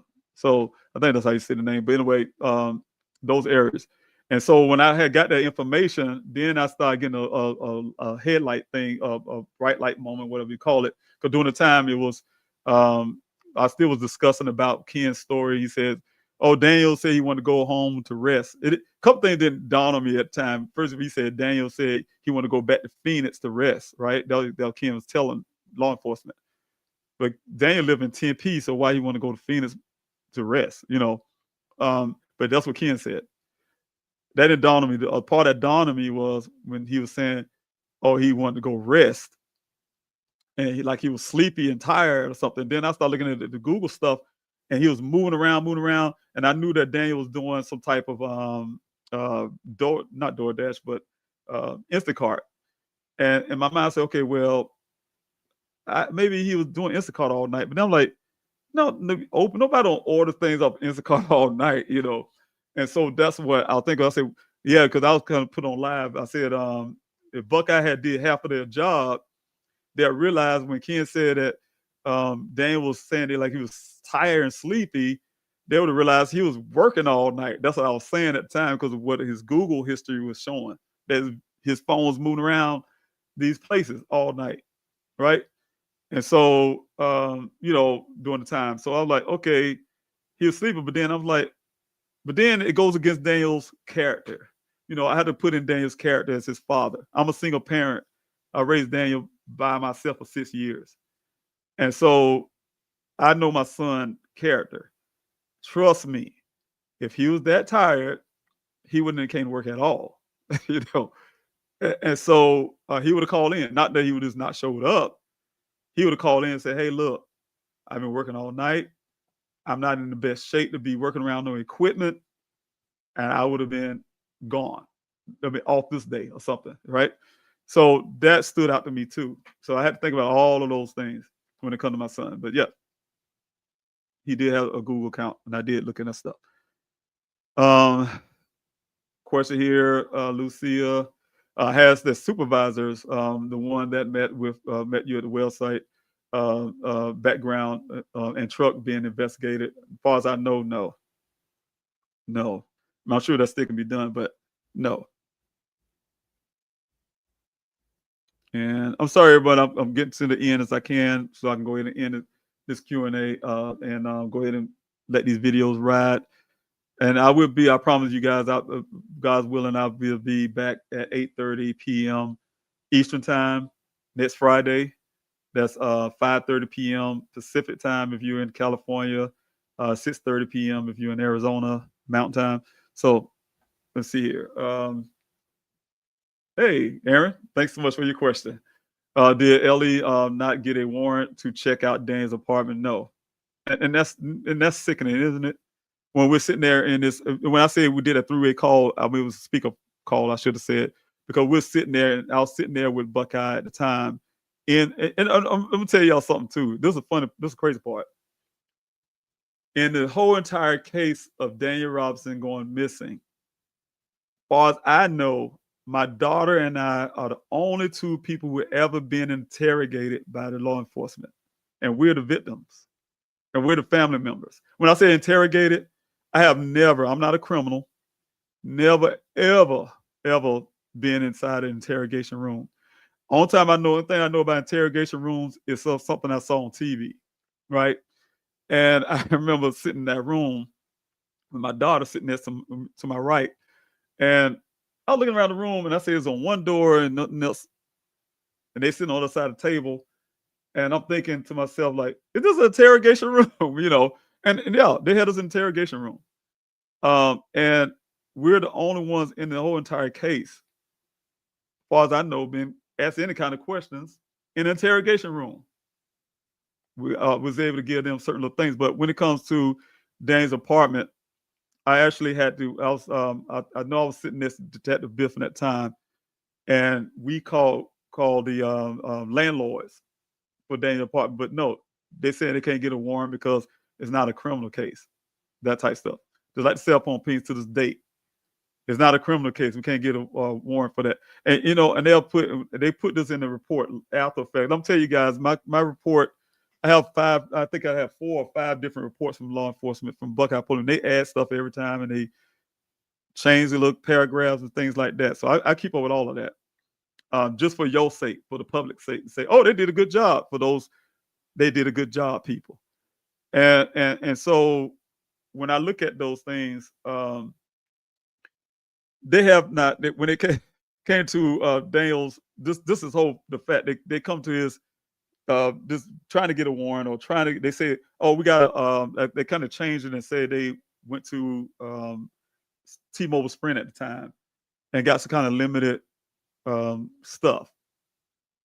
That's not I would say things that's on the ground, what actually happened on the ground, never matches their report to me, because I'm on the ground. I'm a father. I'm saying no other families haven't done this either, but I was literally proactive in their face all the time. That's why I be telling you guys sometimes when I be asked for funding and things like that. I need to get back to Arizona and all the stuff.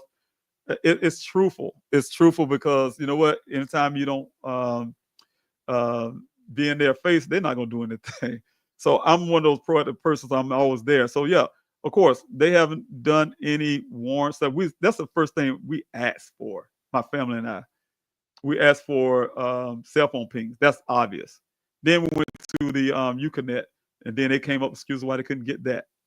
Then we say, well, show us some video or something. Show us a picture, of video of him leaving his apartment, leaving it, coming down the interstate, wherever it is, to make it here to Sun Valley Parkway to see, make sure they even came here. And they claim that's what they told us. Well, the cameras was off, or one time they told the cameras was off. The other part, they say they can't get no access to the Department of Transportation, I guess, stuff. And they gave us some old picture from one time my son went to go see his sister in California on the interstate. And I think the interstate must was in California or something, where they got the picture from. So it's that kind of stuff. Anything that can help us as a family locate Daniel, it was conveniently taken away from us. It was the Google history thing that I told you about that was erased out his phone. It was the cell phone pings they claimed they couldn't get because they need a warrant. It was the Uconnect that was in his vehicle. They claimed we had 0 grids on it. There's all this kind of crazy stuff. The camera's off. So what I'm saying is, you got to think about all of those. No, they did not do a warrant, Aaron. So we'll see if I got more questions I can get off. Let me see.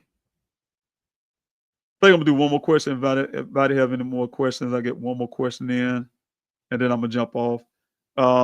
Thank you so much, John Courtney. I really appreciate it. Any pictures of that red truck with plates? Oh yeah, I have a couple pictures of his. 'Cause I was riding behind him, and I was taking pictures not of his vehicle, not because had some telepathy and say, "Oh yeah, I need to keep a picture of his vehicle." I do have a picture of his vehicle. I'm not putting it in public because they have his license plate on it, and but but I do have a picture of his vehicle because I was in that mode, taking a bunch of pictures as we was traveling up Sun Valley Parkway to get to. Uh, like I told you, my whole heart was. It's two things happened when I got to Arizona the first time. When I made it to Phoenix, in my spirit, I felt law enforcement gonna look for my son because I know that language that they gave us when I. That's what made me get out of my vehicle and start driving. I felt that in 24 hours or less, I was gonna find my son. That was me, right? That's why when I left South Carolina, Columbia, South Carolina, that was in my mind. Of course, I said I found my son, but it was that. But the other part was when I got there, I had one thing on my mind first. I want to see this Ken dude. This Ken dude had to look me dead in my eye and tell me the same crap that I felt was crap a little bit that he told law enforcement. Some things didn't sound right about to me. But I need him to look me in my eye and tell me. I don't need another grown man look at this grown man and tell me something that I don't know about my own son, right? Because that part that we say he was sleepy and like all this kind of stuff, and he looked in his eyes to see if his eyes are dilated. And I know my son, he's not gonna let some other man go, what you looking in my eyes for? Like what what kind of stuff is that? All this kind of crazy stuff he was saying. And so I wanted this man to look me in my eye and say that. That's the second thing. So, but then when it comes to everything else, when that second last thing was once I got there, and when I got there and I was trying to start my searches, and I was going up the Sun Valley Parkway all the time, and I was taking law enforcement advice about the desert in Arizona, not take my vehicle because I have a four-wheeler, regular car. I don't want to tell what type it is. And he's like, "You'll never make it. You'll get stuck." And I understood it because I'm a military guy. I've been in Afghanistan. I have heat training. I have desert training. I have all of that stuff. But I didn't know how there's different terrain. The Sonoran Desert is a lot different. And so I take that advice at the time, but I used to have my binoculars a lot. I used to go up to Sun Valley Parkway almost every day and be standing out there on Sun Valley Parkway with my binoculars trying to see if I could see my son somehow. The only thing that kept me from Daniel at the time was the desert itself. And that's what made me push hard at night in my hotel room to get my own searches going because law enforcement wasn't doing it, right? They weren't going out to search. And I called her. I got videos, women, not videos, have recorders that I'm going to be playing as well of law enforcement. I promise you guys that helicopter they claimed it did, it never happened. They said it didn't happen on audio. And one other officer said that in other ways. Also, the fact that they didn't do a search, the real search, until almost 2 weeks after Daniel went missing. And so what I'm saying is I had to get in that desert and actually do that. So once I got that search going, that's when his boss man came to that first search. And my heart and mind, I just needed really bad to get to this well site. Wherever this well site at, I needed to be there. I needed to be there to stand in my son's shoes in a sense and see what he was thinking at the time and look what he was looking at. He was staring off into the desert, like staring off where? I had to be standing there in his feet in a sense and stare off in the desert and see what he was thinking at the time. That's how I felt I was going to get, right? And so, of course, I was taking pictures and stuff like that, video, and that's how I got his truck, captured his truck into it, So that's why I said all that just to say that. Did you look anywhere else inside the desert? Yes, I have. That's why I had, I think where I kind of fell at is before there was a desert search, I had what I call as a city search. I would go out there, city search. I only had a few people. I had hundreds of people, but I had only a few people. We would go to hospitals, mental health wards, homeless shelters, things like that, right? That's how I first started looking for my son. Phone calls to this place and that place and blah blah blah. And I had got hit by all this HIPAA law stuff, and they don't want to tell you nothing. And then you try to talk to the workers there to try to do some, not, get some information somehow. So yes, I looked everywhere for Daniel first before I even started a desert search. And then after the desert search, I still have my city search, but also included what I call as a flyer distribution. And when I had this thing that came to me, I didn't know where I was going to get it from.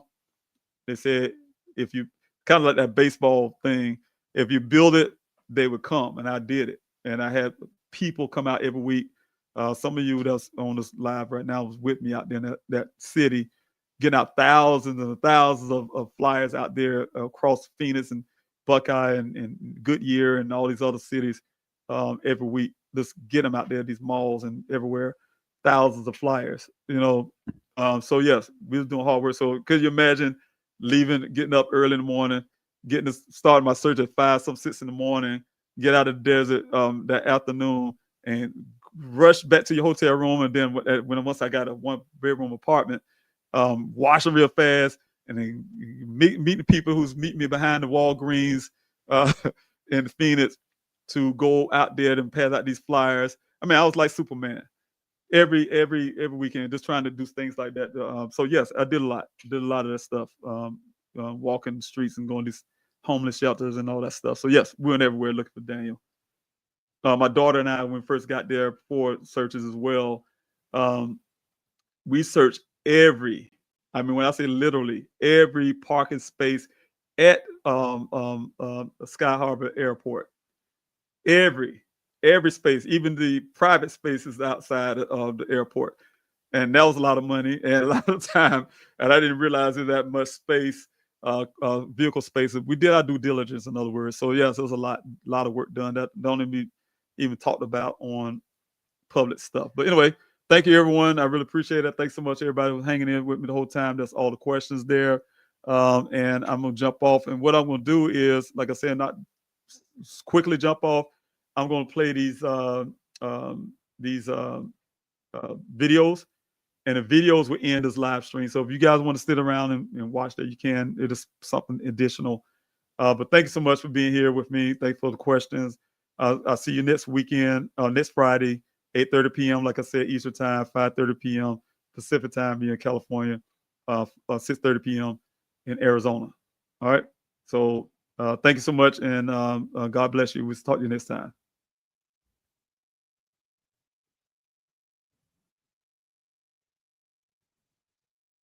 Families that we're about to meet. But they're holding out.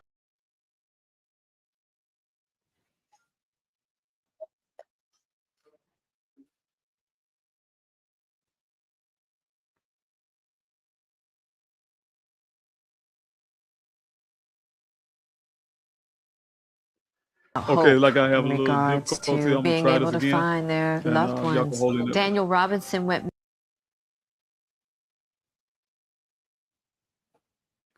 Okay, we're gonna try this again. Like I said, I'm just gonna put these videos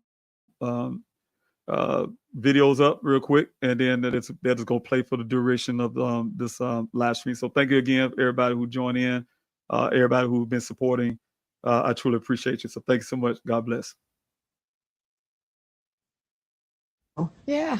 We got some families that we're about to meet.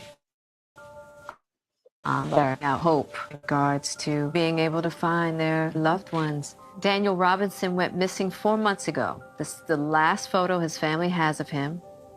He's a 24-year-old geologist, last seen leaving his job site in Buckeye, Arizona.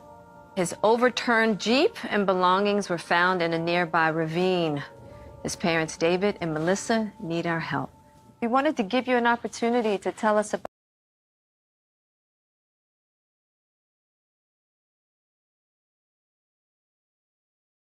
about your son, Daniel. I had a moment when you showed me his picture. Yeah. Just looking at him, it's so difficult. You want to talk to him, you want to hug him. Daniel is my hero. Just reading his text, telling me how he feels about me, leaving the very last message on the first, telling me how he loves me. Hey, Mama. I just wanted to see how you're doing. I just want to let you know I love you. And, yeah, we could talk later. All right, bye. Oh, wow. And that was the last you heard from him? Yeah. David, when was it that you guys decided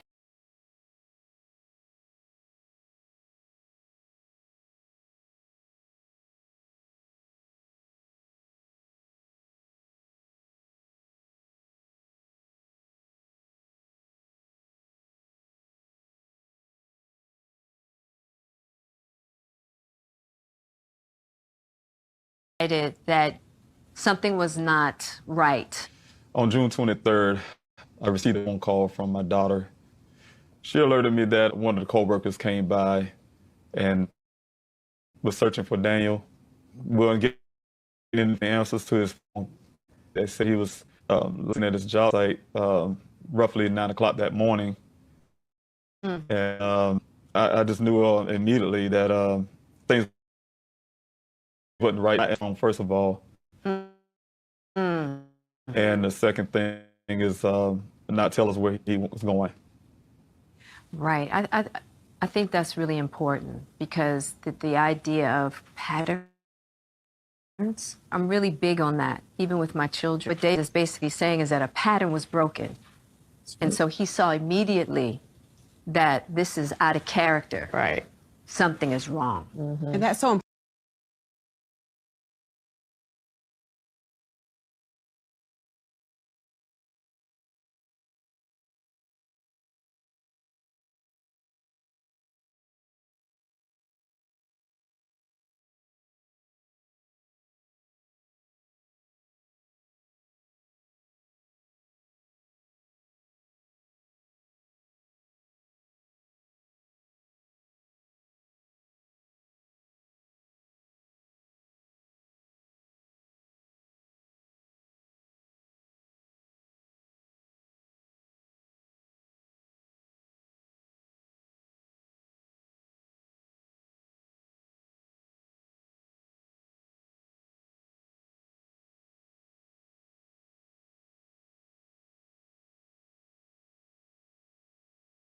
Find their loved ones. Daniel Robinson went missing 4 months ago. This is the last photo his family has of him. He's a 24-year-old geologist, last seen leaving his job site in Buckeye, Arizona. His overturned Jeep and belongings were found in a nearby ravine. His parents, David and Melissa, need our help. We wanted to give you an opportunity to tell us about your son, Daniel. I had a moment when you showed me Yeah. looking at him. It's so difficult. You want to talk to him, you want to hug him. Daniel is my hero. Just reading his text, telling me how he feels about me, leaving the very last message on June the 21st, telling me how he loves me. Hey, Mama. I just wanted to see how you're doing.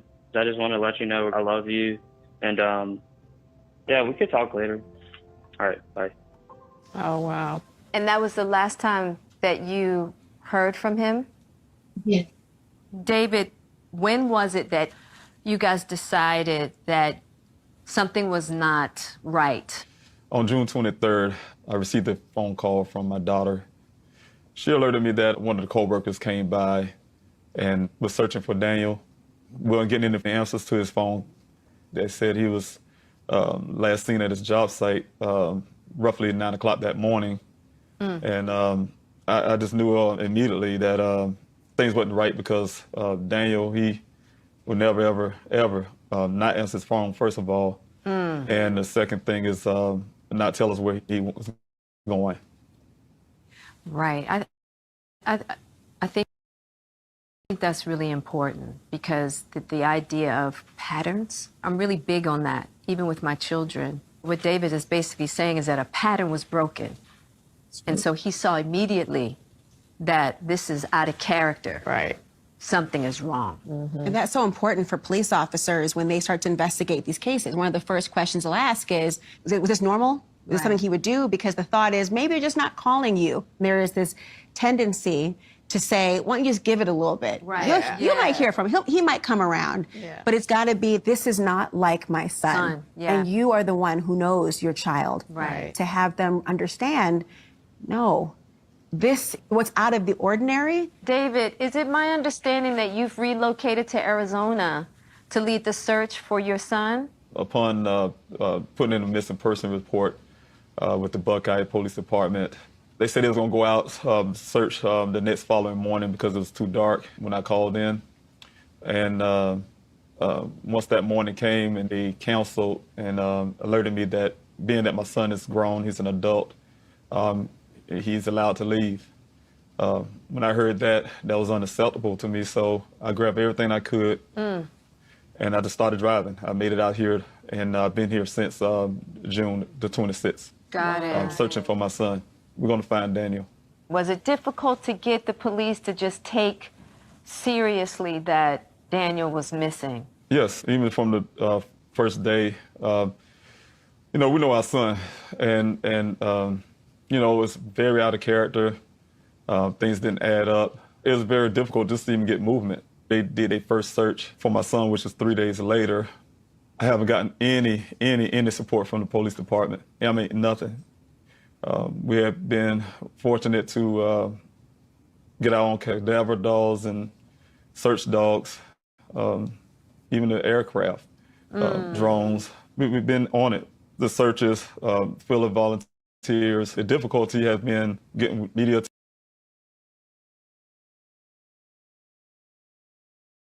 attention. And I stayed up many nights, emailing, texting, calling, visiting, whatever it took, just to get something going. It lasted for 3 months, 3 hard months. David, you actually hired your own investigator, right? You're saying the word we, but this does not include the police. You've had to do this independently, right? That's correct. That is correct. I say we because everybody who come out to the searches, we're family. That's my extended family. That's right. Yeah. We put long hours out there in 118-degree weather. They're dedicated people. The things that I feel, and my son's mother, is the things that the people that serve and protect should be doing. We found ourselves doing it. When you talk about the searches that you've been putting together, how were you able to do that? I didn't know anyone when I hit the ground here. I didn't know how to get involved. I never organized anything in my life. Right. So I just reached out to any and everybody I could. What I was trying to do is find people who actually knew about the desert conditions. Got it. When you found the car, all his belongings were inside the car, correct? Well, it's a rancher found our son's vehicle, and that was on July the 19th. When I received the call, it was 9 o'clock that morning, the next day after they found my son's vehicle. The first thing the detective said to me was, "Hey, Mr. Robinson, we found your son's vehicle." That just took my breath away, thinking that maybe I hear something else horrible. I'm going to tell his mother. I said, "Okay, when was it found?" And he told me it was found the day before. And I asked him, "Okay, why you guys didn't call me?" "We didn't want to disturb your sleep." That made me uptight. My son's clothing, everything he had on his body was about 3 feet away from the vehicle in a pile. His safety vest that he wore the day he went missing was another foot away. His cell phone was in the vehicle, work computer. His wallet was in the pants pocket in the pile. I know that's difficult for his mother to hear all this. Excuse me, give him a moment. One of the things that struck me the most, you know, my son is only 24 years old. Yeah. They're attached to their phones. I know they are. Right. And I couldn't see him leaving that behind. Exactly. What did the police tell you as to explain? Did they offer any theory of the case whatsoever to try to find him? Yes, they gave me not too great of a theory. When I got out there, the detective gave me a briefing. He pointed out my son's clothing on the ground. He pointed out the vehicle's damage. He said that the vehicle flipped and rolled and landed on the side. He told me that there was no blood found in the vehicle, indicating our son wasn't injured. He said that he was wearing a seatbelt because of the way the seatbelt locked, so he knew the seatbelt was on. All the airbags were deployed. He told me that my son obviously escaped out of the sunroof and that he must have had a severe head injury. He was delusional, decided to take his clothes off because head injury make him hot or something or the other. And he just walked off and probably rested under a tree somewhere. And that was his theory.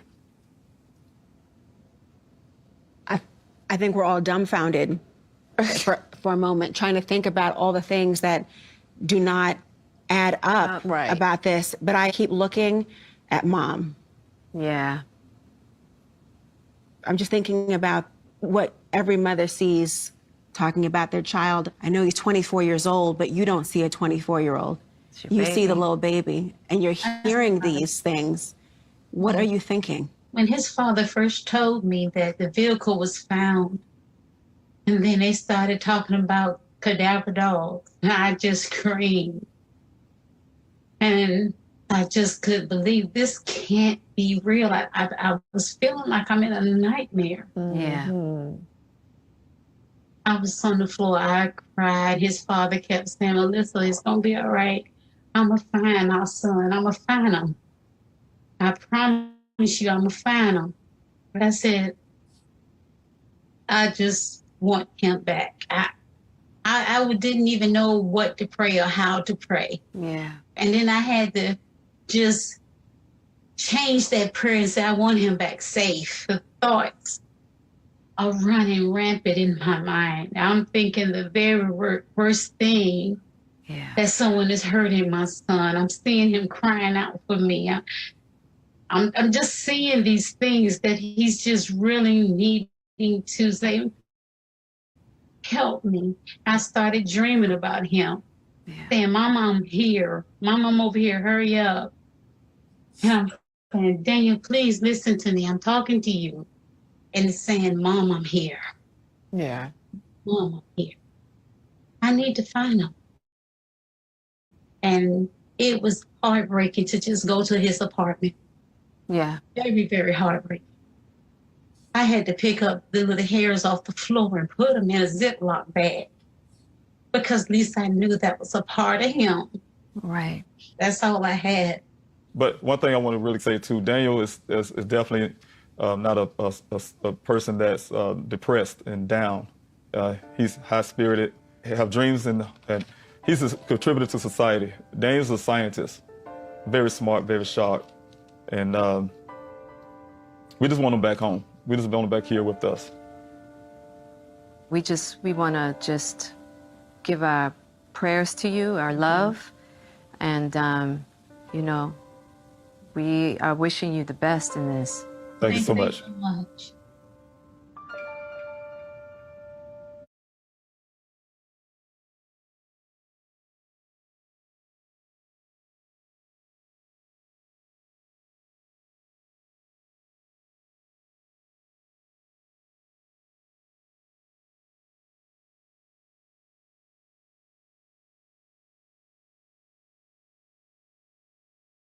Find his missing son. It's been almost 4 months since Daniel Robinson, a 24-year-old geologist, mysteriously vanished from a remote work site in the desert of Buckeye, Arizona. Then, nearly a month after he disappeared, his Jeep was found rolled over in a ravine with most of his belongings nearby, right? But no signs of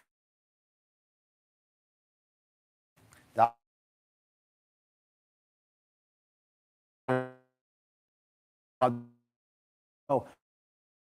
9:15 a.m. 24-year-old Daniel Robinson was last seen at a remote work site in Buckeye, Arizona, around 40 miles at the break of dawn. Phoenix. In the middle Then of the Arizona he wrote- desert, a crowd of strangers meet for one purpose: You guys coming out here to help me out, I really appreciate that from the bottom of my heart. to help another stranger, a father desperately searching for his 24-year-old son, Daniel Robinson. Since he was a child, he liked to challenge everything. He was born with a challenge. And I wanted to introduce him to prosthetics because he's born one hand. We quickly learned that that's something that Daniel didn't want. He let nothing stop him. He decided to be a geologist once he got into freshman year in college. He excelled that. He graduated with honors. Daniel's first job is checking the viability of water wells in the Arizona desert. He loved this area, of course, because of the rock formation. You're a geologist, this is the best place to be. But the terrain became a hellscape for his dad when Daniel went missing back in June from his job site. And what number search is this? This is search number 14. Navigating the dangers in the desert, the Army veteran knows firsthand time is of the essence. When I called the Buckeye Police Department, they told me that I had to wait an extra 3 hours because they had a 12-hour, report time when you can say a person is missing. Then I called them back and put in a missing person report. I got very worried. That's when I got very worried. I asked the Buckeye Police Department to go out and search that area. The officer told me that they were going to send a vehicle out there, a helicopter out to search for him. I was relieved. And then he called back an hour later and said, no, it was a no-go. I'm his dad, and he's my son. I've lost all sense of reality. At that moment, I said, you know what? They're not going to look for my son. I'm going to have to do it myself. Before he arrived, police did decide to search on foot and with helicopters. This is the last place your son was seen. My last place.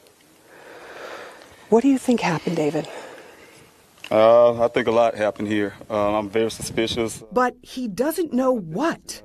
A month in, there's a break in the case, and police call Robinson. I got afraid, actually, that it's going to be some bad news. He said, no, we just found his vehicle. Some ranchers found it, and then at that point, we conducted our investigation and additional searches. What was the condition of the car? If it had rolled over, it sounds like it was pretty bad. Yeah, the car was on its side. The sunroof was kicked out at that point, so he might have exited through the sunroof. His wrecked car in a ravine, both airbags deployed, Daniel's cell phone, clothes he was wearing that day, and a case of water all found at the crash site. But not Daniel. People don't just disappear into thin air. True. Does that sort of feel like what's happened to here? Yes.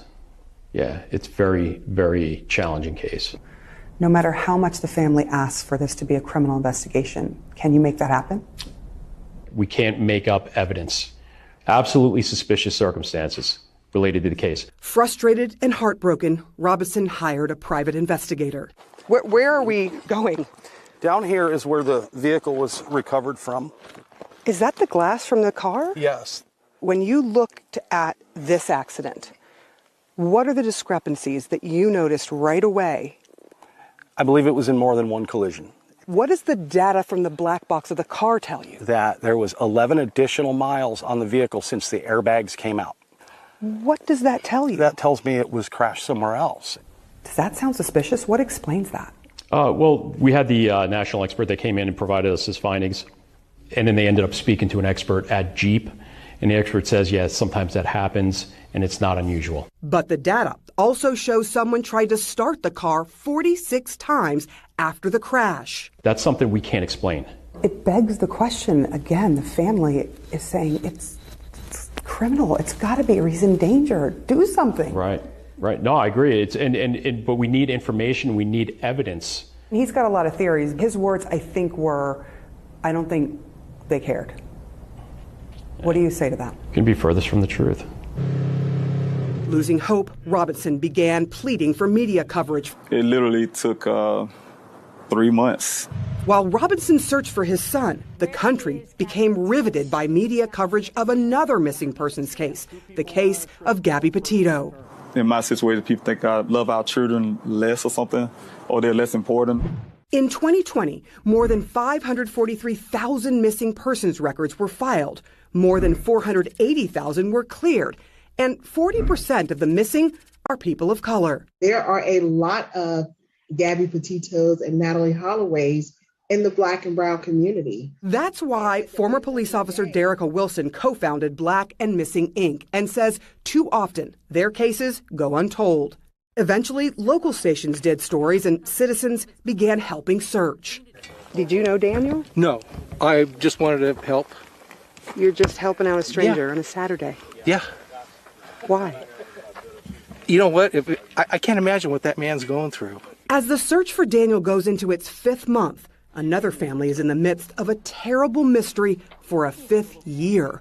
The family of Nikki and Ariana Fitz. Ariana is very energetic, very happy.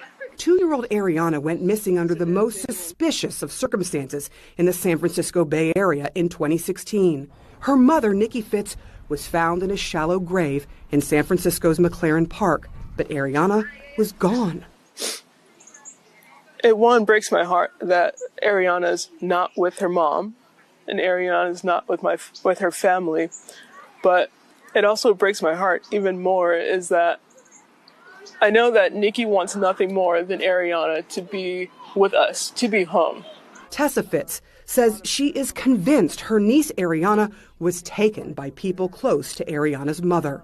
San Francisco police searched for weeks. They had some leads, but no arrests. A digitally altered photo was made of what she may look like now. And she's 8 now. I don't want to see this in a picture. I want to see her face in person. Should Ariana Fitz be a household name like JonBenet Ramsey? Absolutely. Why is her case any different from Kaylee Anthony? I can tell you, the color of their skin is the only difference. For 5 desperate years, the family has continued searching using flyers, social media, and Black and Missing Inc. Do you think it has anything to do with color? I try not to put myself in the mindset of the race issue with her media coverage. All I want is for there to be the media coverage for her. I think she deserves that. The Fitz and the Robinsons want only one thing, with hugging their missing children once again. Do you think that Ariana is still alive? I do believe that Ariana is still alive, and it would mean everything to me to know where she is and to find her. I wait for that day every single day. I believe that day will come. How long will you search? Till I find my son. I have to. I mean, he's my responsibility. Sarah Seidner, CNN, Buckeye, Arizona.